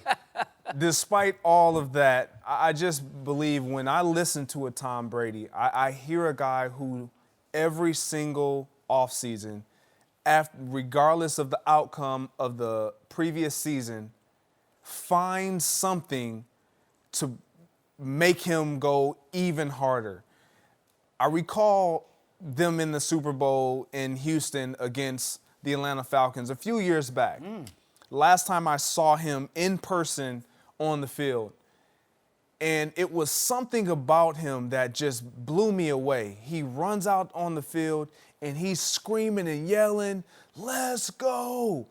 And I'm thinking, in year 12, 13, 14, whatever it was at that time, this man has truly convinced himself that he has not achieved all the accolades that he has individually and collectively as a team. That is why he's able to reproduce and at a consistent rate every single year, because he has found a way to do what every player struggles with. Forget what I did last year, but remember that everything that I'm doing, there's an opportunity for them to say it's not good enough. That's what guys forget. And he has not forgotten that. So his response is, you know what? Every year is different.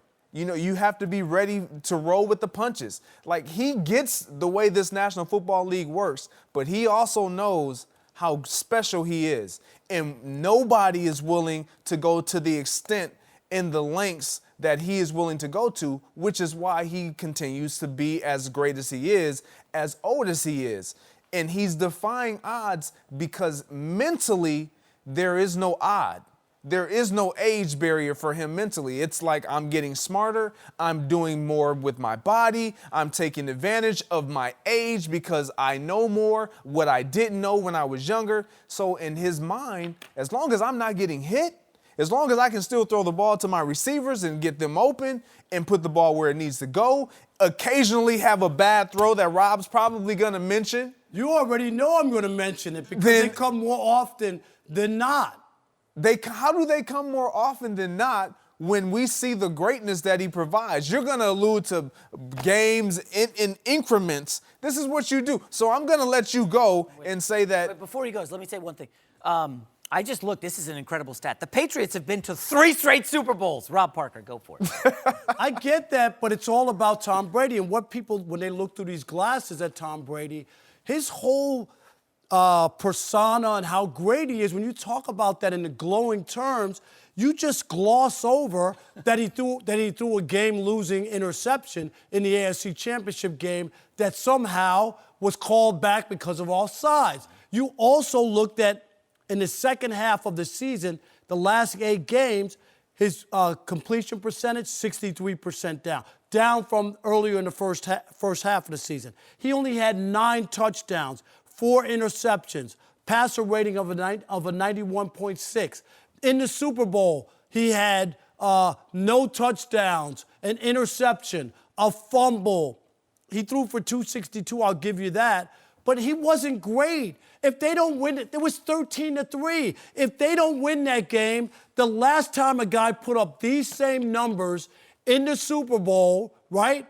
That guy was shown the door. Peyton Manning. But he won the game, right? But they won. But Peyton Manning, I'm just saying, the last time we had a guy put up these kind of numbers, he was shown the door.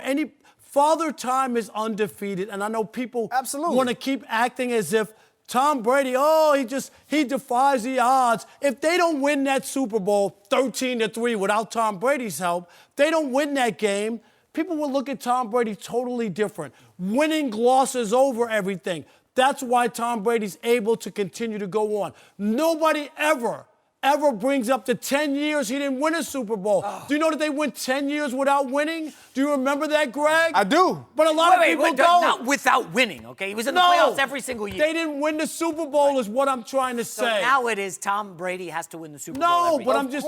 No, that's not what I'm saying. I mean, the if and buts were candy. How does that phrase go? No, but my point is that Tom Brady somehow, because when they win, it's always about Tom Brady. And I get it. He's been here a long time in the league. They've won 6 Super Bowls with him as quarterback, but he always gets all of it. He's 4 plays away from winning 2 Super Bowls. Who should get all of it then?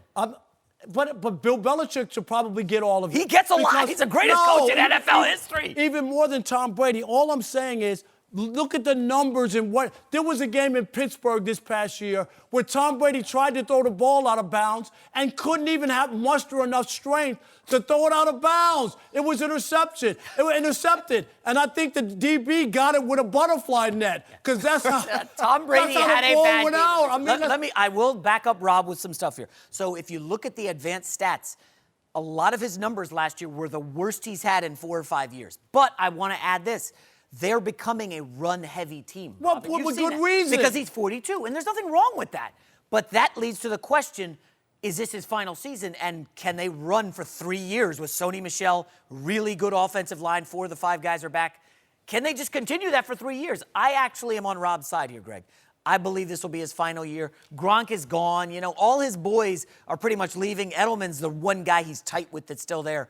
And I just don't see him playing for another team. I know a lot of people are floating now. Maybe he goes to the Raiders in Vegas. But he's linked to TB12, which is right there next to the facility. Brady's relationship with Kraft is too tight. I believe if Brady wants to stay, Kraft and Belichick will make it happen. But I do believe with Rob, this will be Brady's final season. Because now all these guys are gone, Brady's like, I'm done. You know, he's had a long run there, and all his crew. So he probably hasn't had any teammates that have come and gone. He's had a few, yeah. Oh, he's had that. And they come back, yeah. They come back. And he's still there because he still has a desire to play. And Rob, you talk about all these opportunities that he missed or what have you. AFC Championship game, how did that end? Yeah, Brady was kind of lights out there. No, don't. He played well, but the last time I saw him, he was in the last 2 Super Bowls, even the one he threw for 500 yards, everybody rants and raves about. It's not about yards, it's about touchdowns. Well, that was on Belichick getting torched by Foles. Don't blame Brady for that. And he also coughed up the football at the end of that game, did he not? So he did. So football, individual sport, team sport? No, that's not the way we do it. No, I'm asking. No, it's not the way we do it. Good. No, we can outlaw quarterbacks. Individual sport. We talk about guys and their rings that they win. Tom Brady gets credit for 6 wins. 2 Super Bowls Tom Brady's won, where he's thrown a total of 1 touchdown in 2 Super Bowls. His very first one and this last one. So all I'm saying is he gets credit for it. Does anyone care? No, that's my whole point, because it's a team win. And yes, he's a quarterback that has had a remarkable career. So we're gonna lucky careers. We're gonna continue to magnify. You can't let that slide. I'm not thinking about a Rob. lucky career, Rob. We're gonna continue to magnify all the things that he's done because it is Tom Brady. But you can't sit here and tell me that, oh yeah, he's done after this year because Gronk is no longer there, or because he's throwing, or because his talent is dwindling. Numbers. You watched them last year. Look, they're as a team. I'm talking about Tom Brady's numbers were bad last year. And they still won a Super Bowl. Thank you, because they are a great team. But if not because of Tom Brady, and I'm telling Father Time will catch up to Tom Brady. Tom Brady. But you've been saying that for 3 years. No, 3 years. So this is what I've come to realize about Rob when it comes to Tom Brady. He's gonna stick with this because eventually, when he's sitting here and he's saying it, he's going to be correct because Tom Brady will be 45 and then he will walk off into the sunset. I'll bet he'll never play at 45. That's not going to happen. Tom Brady threw that number out. He won't get there. He won't get to 45. Not looking the way that I saw him at the second half of last year and in the Super Bowl. I do not believe he'll have one more year That's why, and the same thing we talked about contracts before, that's why they gave him that phony $70 million contract. That's none of the money's guaranteed so that they can get out. When he falls off the cliff this year, they can cut bait, and they won't owe Tom Brady any money. But if he doesn't fall off a cliff and he's good and they go to another Super Bowl, then they got to pay him and keep him again. But that's fine. But that's why they have the out, is because they don't believe it. They had the out when they had Jimmy Garoppolo on the sideline wearing the same uniform. Well, they let that opportunity slip past them, and now they no longer have that. So just like Dak Prescott, and even more so than Dak Prescott, what do we look like without this guy? Without Brady? Without Brady, what are we without him? We saw it in the Super Bowl. They didn't look good. Thank goodness for Sony Michel and the defense. What are you talking about? They won the Super Bowl. Yeah, he made one pass he had to make to Gronk. But the defense is what won that Super Bowl. The Rams were one of... I would agree, the but the Rams are a top 5 all-time scoring team in the history of the NFL. They scored 3 points in the Super Bowl, and you needed a 90-yard field goal. Here's the thing. Brady was not good in the Super Bowl. It was about the defense, but here's the thing, about Brady. Brady was awesome against the Eagles in the Super Bowl, and they lost because the defense stunk. No, this is football. It goes both ways. This is how we operate. See, it was a defensive game in the Super Bowl. Nobody's talking about Jared Goff and their lack of performance in the playoffs and in that Super Bowl game and how prolific that offense looked all year. Nobody's talking about that. Why? Because it was a defensive game. We understand that. The defenses stepped up in that game on both sides of the ball. So we saw what it was gonna take. Now, once you see that, when you're in the sideline or in the locker room and you see that, you know what, offensively we don't have it going. You know what? We got to do things differently. We got to make some different adjustments. That's why you have a guy like Tom Brady. That's why you keep a guy like Tom Brady. That's why he still is in the National Football League playing. Because he not only beats you with his arm, he beats you with his mentality, he beats you with his smarts, his decision making. It's not always about what I can do physically that will impose my will, but mentally, what do I have and how sharp am I? Or can I outsmart you? Can I put my team in better positions to where we still have a chance to win? That's why Tom Brady will continue to play. Last year in the Super Bowl, if I would have said to both you guys that the Rams would hold the Patriots to 13 points, there's no way you wouldn't tell me that they were going to win the Super Bowl. That's how it was unbelievable that Tom Brady was held to 13 points and no touchdowns, and they won the game. But Rob, you wouldn't have said that because you wouldn't have thought that. Yeah. Nobody would have. So how many? They scored, 30 against the Eagles 2 years ago in the Super Bowl and lost. You're killing Brady too hard, Rob. You got to ease up on him. Unless this is becoming a bromance that I don't know about and you guys are friends behind the scenes. No, not at all. So are you with him or are you against him? I think this is Brady's final year, yeah. I think he's done. Yeah, you're just... But I'm not hating on Brady. He's the man. Best quarterback in NFL history. All right, ladies and gentlemen, are the Clippers, we're going from the NFL after 2 hours to the NBA. Are the Clippers making too many concessions for Kawhi Leonard? Wait till you hear what happened. We'll talk about that next.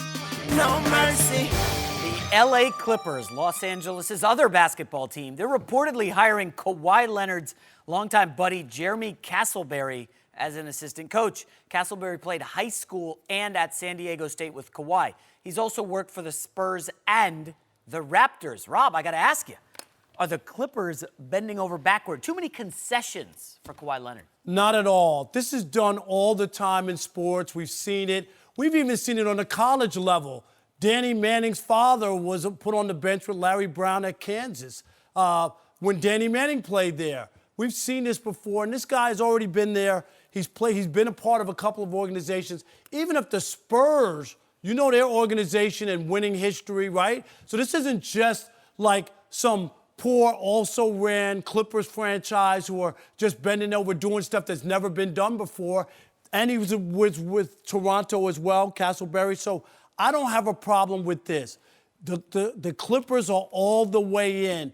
They just won the biggest prize in the NBA free agent market, right? They're going to make this guy happy. You saw what happened in Toronto, right? With the load management. They did everything they could do to make Kawhi feel great. And guess what happened? They won a championship. No, they got lucky. No, they did not get lucky. They won a championship without having any lottery picks on the roster, which is incredible in the NBA. Anything to make him feel comfortable is good in my book. You have nothing but Doc Rivers isn't going to sign off on this. This is a guy who won a championship.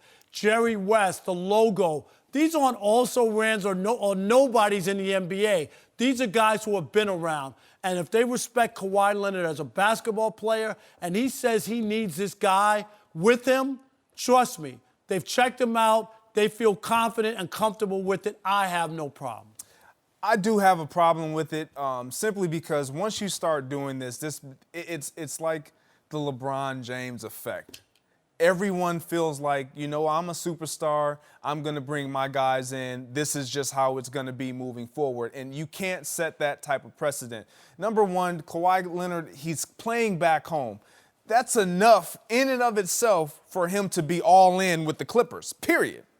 Because he decided to come here. They have a great upper management. You mentioned Jerry West. You got a good head coach, Doc Rivers. Your roster, obviously, you as alongside Paul George have identified this as a roster that, we can plug and play and we can plug in and have a potential to do something special. So you have all the variables intact. So why do you need to appease someone even more? You have him all in. He's all in. No. He's back home.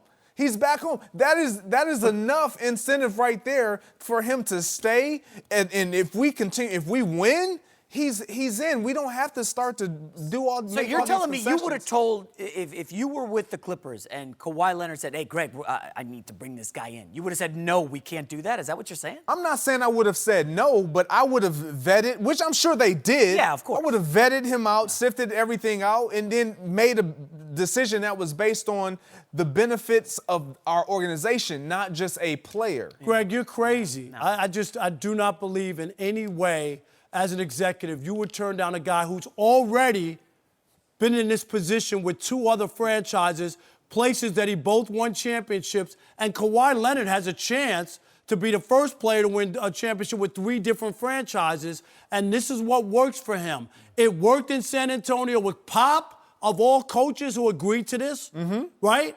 It went to Toronto. They decided they're going to do it as well. And here, I think this is a layup. There's no discussion to have. He's my guy. He played high school and college basketball with him. There's something about him that I need that helps me out. When you dig into Kawhi Leonard and start reading about him, he's just a different dude. He's not going to be that guy who's like the camaraderie, hanging out, partying with the guys.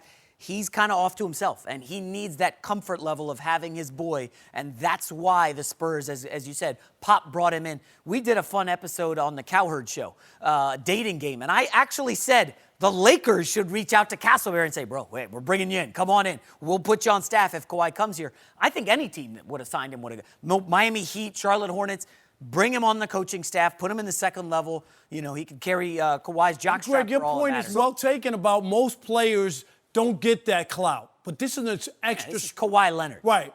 Extra special. Listen, right player. now, I'll put this out there. Giannis's younger brother is a marginal NBA player, maybe a G League guy. The New York Knicks went and signed Giannis's younger brother thinking, oh, man, Giannis is going to be on the market in a year. This is what the NBA does. It's a star league. If you can get a star, a Kawhi, a Giannis, a Kevin Durant, you do everything in your power to bring him on board. I totally understand. I understand what you guys are saying, but I'm coming from a perspective of as players who, if you're not a star and you walk into a locker room and you walk into an organization or you want to come to an organization and it's all centered around one player, that's not appealing. That's not attractive. It's like, you know what? Am I going to have some say? Are you really going to give me the amount of respect that you give him?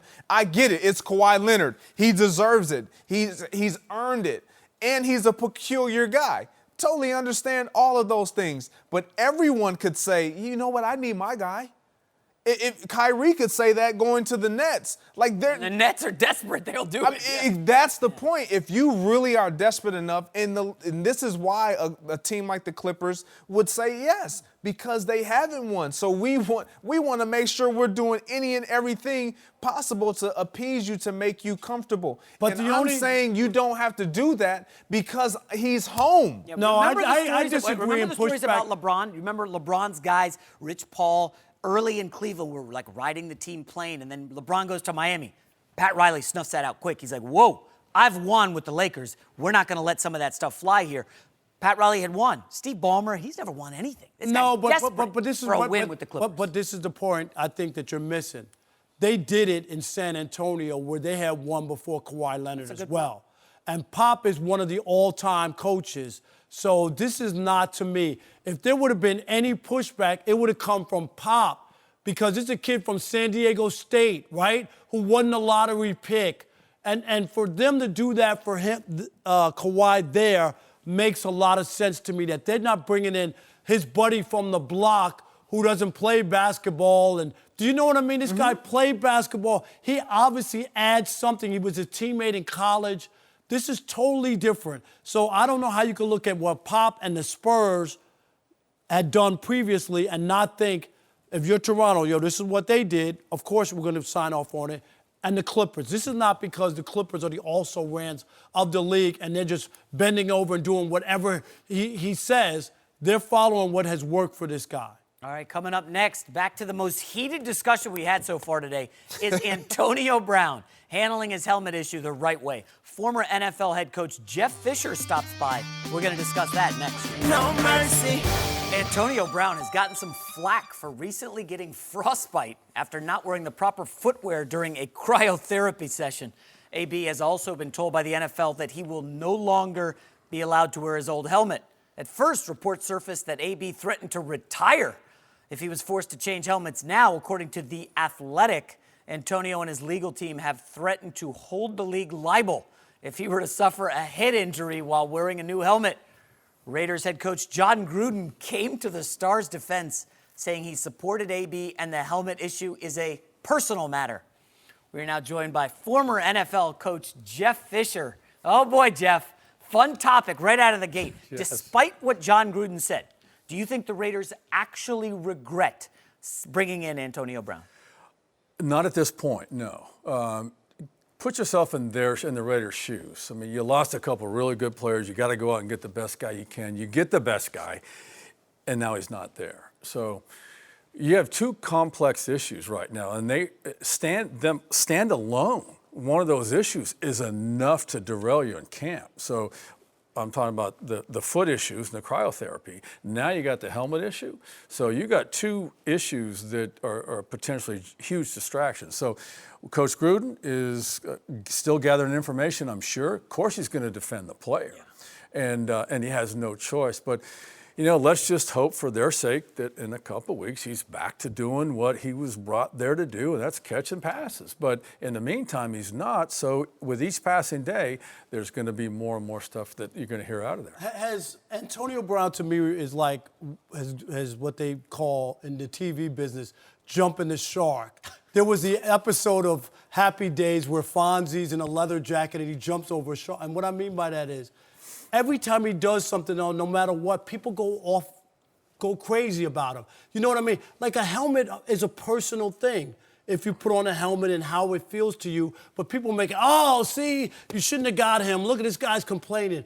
It just seems like people forget about what a great football player he is. Well, again, hopefully this stuff is all behind us and he starts making plays for the Raiders. But keep in mind, I mean, the helmet is a serious issue. In the league, I mean, as you know, Greg, I mean, you get fined for having your socks too low. Mm-hmm. You're talking about a helmet now, which is a precious piece of equipment, which is collectively bargained and regulated, and all these rules are put together between the Players Association and the Management Council, and this is what you do and this is what you don't do. Okay, but he wants to do something different. So that'll get taken care of, I'm sure, one way or the other, because it's all in writing. Mm-hmm. That'll get resolved. But you also have the issue with the feet. And to me, that's an issue. And now add Hard Knocks to that and what they're trying to let in and let out. I've been there. I've done that. I know what that's like. So, John has no other choice other than defend AB right now. And hopefully things get worked out. But the foot thing is different. Yeah. NFL facilities have trainers and head trainers and rehab people, nutritionists and recovery people, and they are really good, for the most part, at what they do. Yet, for some reason, you're going to go across the pond to get some kind of magical fountain of life thing before you go to camp, and then you're going to fly back? But doesn't all that make it, Jeff, surprising that he would defend Antonio Brown? This is a veteran. Rob said 31 years old.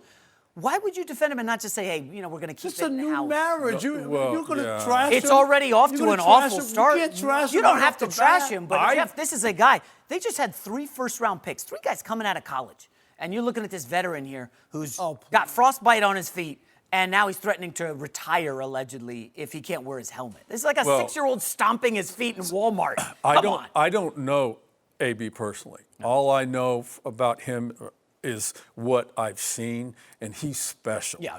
I mean, he is a game changer, okay? So I'll defend him until I get more information. You have to give him a chance to get both these things put behind him and do what he was brought there. I mean, this is a guy who, again, he's playing with a new quarterback, new system, new offensive line, new signals, new coordinator. It's a lot to take in for a guy going across the country. Now he's nowhere to be found. It's a lot to take in, and I will say the reason why I'm in support of Antonio Brown when it comes to even the helmet, and I get it. Is he going to have to eventually bend? Probably. There's no probably he will. But the feet, the chirotherapy, that's him just continuing to stay on top of his body. You talk about, we got 3 first-rounders coming in, and here we have this veteran guy who's doing. There was not another guy you would want to witness his work ethic in the offseason with his quarterback there every day. We didn't hear about Antonio. See, this is the problem. This is the problem that I have is we'll talk about all this, but he wasn't not there during OTAs. He was present. Yeah. He was present. He was there every day doing what he needed to do to make sure that he was training. He was developing a rapport with his quarterback early. He didn't know. No one knew that this was going to happen, not even Antonio Brown. And so if there is one person that I do know, and I do know him personally, that wants to be on the football field running routes, doing the best that he can or providing what he does best, is Antonio Brown. Except when he quit on the Steelers in Week 17 last year. And all the stuff that you hear from Pittsburgh, the one thing you never heard is that he doesn't work hard. No. That's never been a rap on him. So I'm with you on this. To lump everything together, this is what I'm saying. Everything about him now is the worst thing in the world. Oh, my God, now he did this. What do you do now? I'm with you. Eventually, he'll get this all work behind, go back out on the field, catch those touchdowns, get those yards, and then people will remember this guy's a player. Well, John Gruden right now, if he's watching us, he's rolling his eyes going, these guys have no idea. It's they don't know what's going on here. They don't know what's up with his feet. They don't know what's up with the helmet.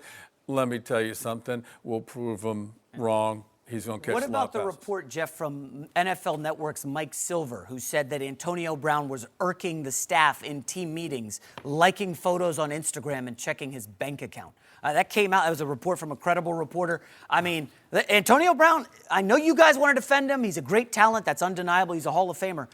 But, Jeff, I mean, you've been in the locker room with, talented guys who have tough personalities. How do you handle that? Well, John hasn't had that meeting where he talks about how you conduct yourself in team meetings yet. He hadn't had that meeting. So, Antonio's doing those things. But he's going to get it's all going to get cleaned up. I love the optimism. It's going to get cleaned up. And then, of course, like we said, the Hard Knocks thing, we're seeing about half of what's going on right now. Yes, even if and this is the thing, when anytime we hear reports or whatever's out there, we never know the full of what something really is because it's never fully disclosed unless you're in that locker room and you see it every single day. So for Antonio Brown not being on the field, let me explain to you how this works. You're not as engaged in the meetings. You're just not.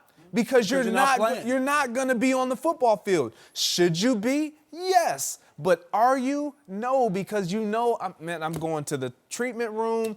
I'm going to be getting treatment the entire practice. I'm going to be trying to make sure that I'm doing everything that I can to get back out there. So when I am in the meetings, have I been on my phone? Yeah, I'm texting. I'm doing things that I probably shouldn't do. It didn't matter. Yeah. Most guys do it. Like, I'm just being honest. But it's typically when you are not engaged into performing like you would be on a day-to-day basis. Let me ask you, Jeff. John Gruden's been through this before with a diva wide receiver, Keyshawn Johnson. Year after they win the Super Bowl in Tampa, John Gruden had enough of Keyshawn. He deactivated him midway through the season. Not cut him or traded him, deactivated him. We'll pay you, but I'm not letting you go anywhere else.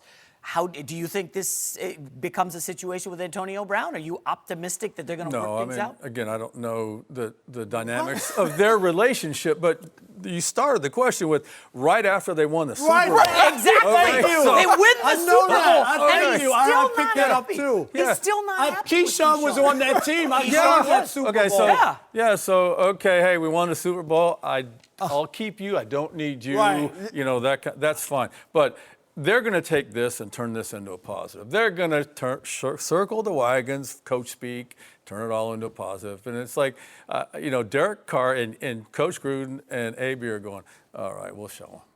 We'll show them. I love the optimism from you guys. What is it that you have against Antonio? Nothing. I just think the Raiders are a train wreck. Derek Carr last year had his worst stats since his rookie season. Now, I know you could say, hey, they didn't have the talent around him. They didn't have the but talent. I thought two of the best players they had, they got rid of. I thought Gruden knew quarterbacks, and it was going to be a great marriage between them. Yeah, but if you get rid of your talent, that makes you a better quarterback that will allow you to produce more statistics that are pleasing to a guy like Jason McIntyre that appeases him, then we're winning something. We're doing something. But if you take pieces away from me, then I have to work with what I'm given. And Jason, I think you're just not realistic with dealing with personalities. Everybody's not the same. Certainly. People are different. It's not a boys' choir you're putting together. So people get leeway based on their talent.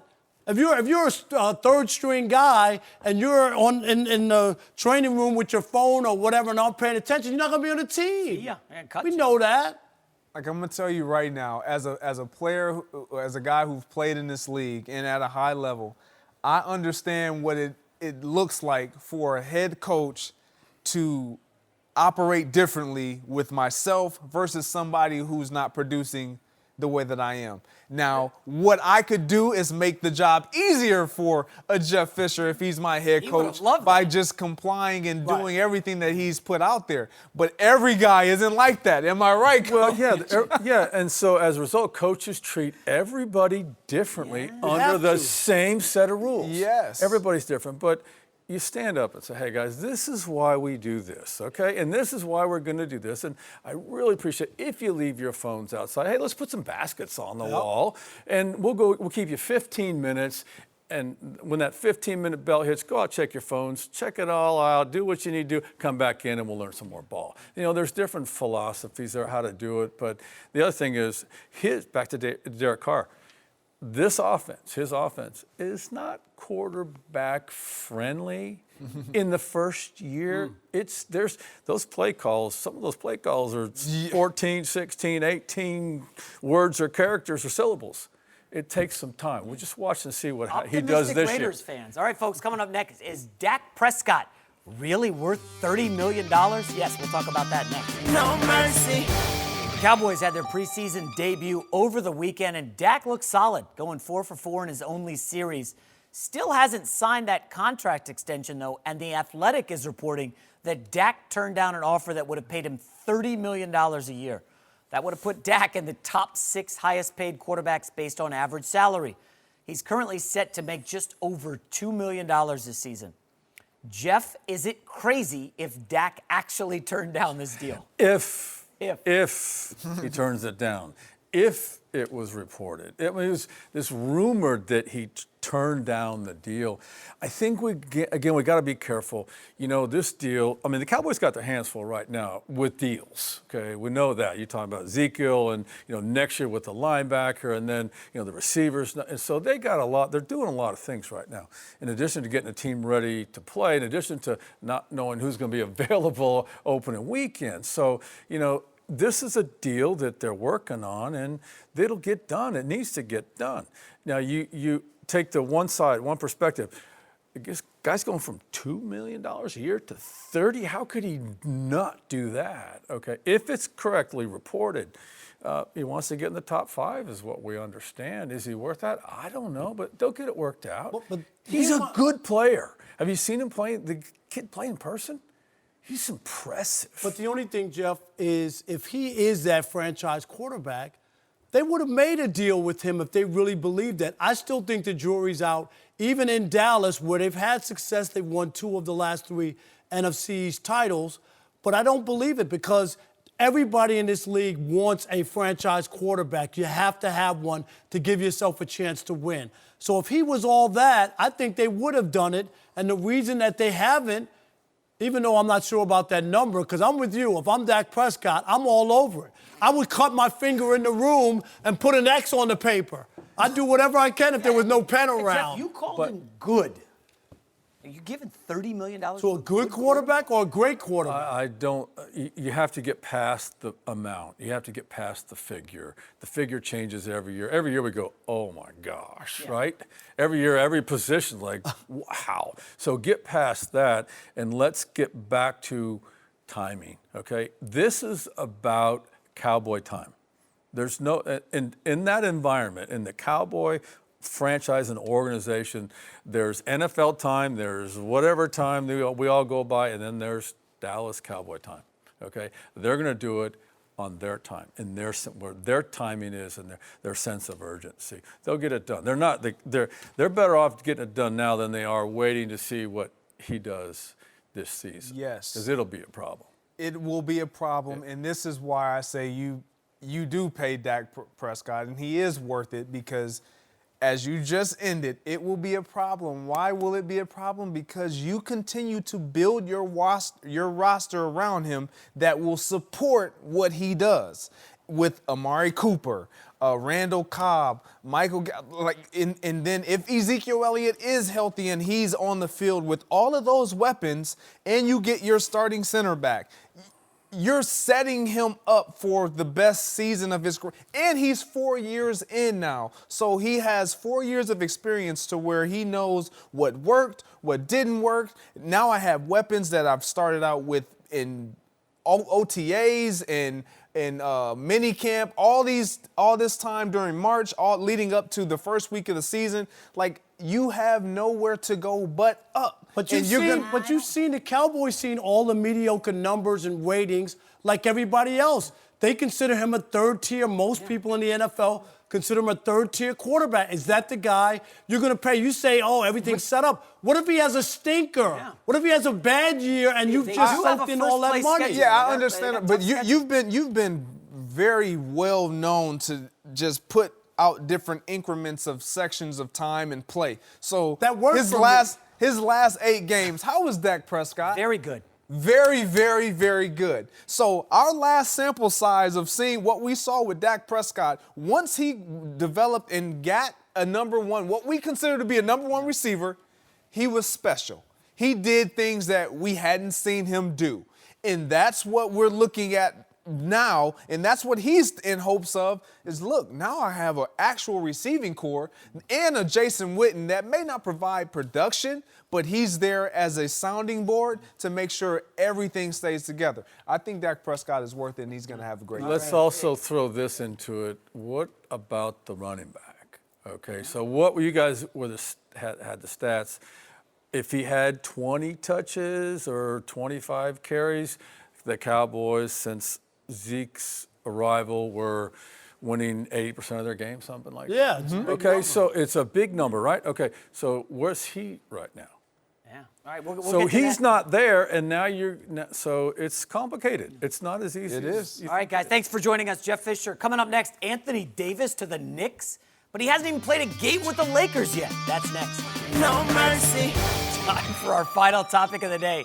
Anthony Davis hasn't even played a game for the Lakers, but could he already be on the way out? The New York Post reports that his agent, Rich Paul, likes the idea of AD signing with the Knicks next summer if the Lakers implode. And last month, he said he'd consider playing for the Bulls. Rob, is this a bad look for AD? Bad look. Come on, what are you doing? Again, he hasn't played yet.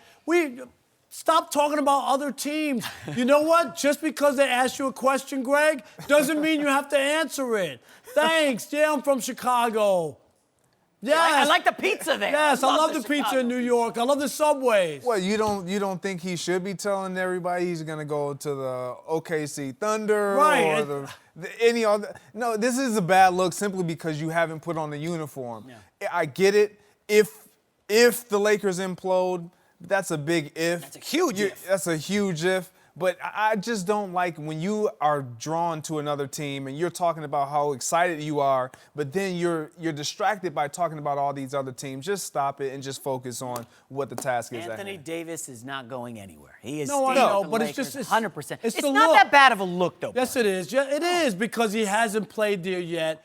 And if I'm a Laker fan, I'm like, Knicks? You're not even here yet. Nobody wants to go to the Knicks. No, but can you play here? Yeah. LeBron has 3 years left.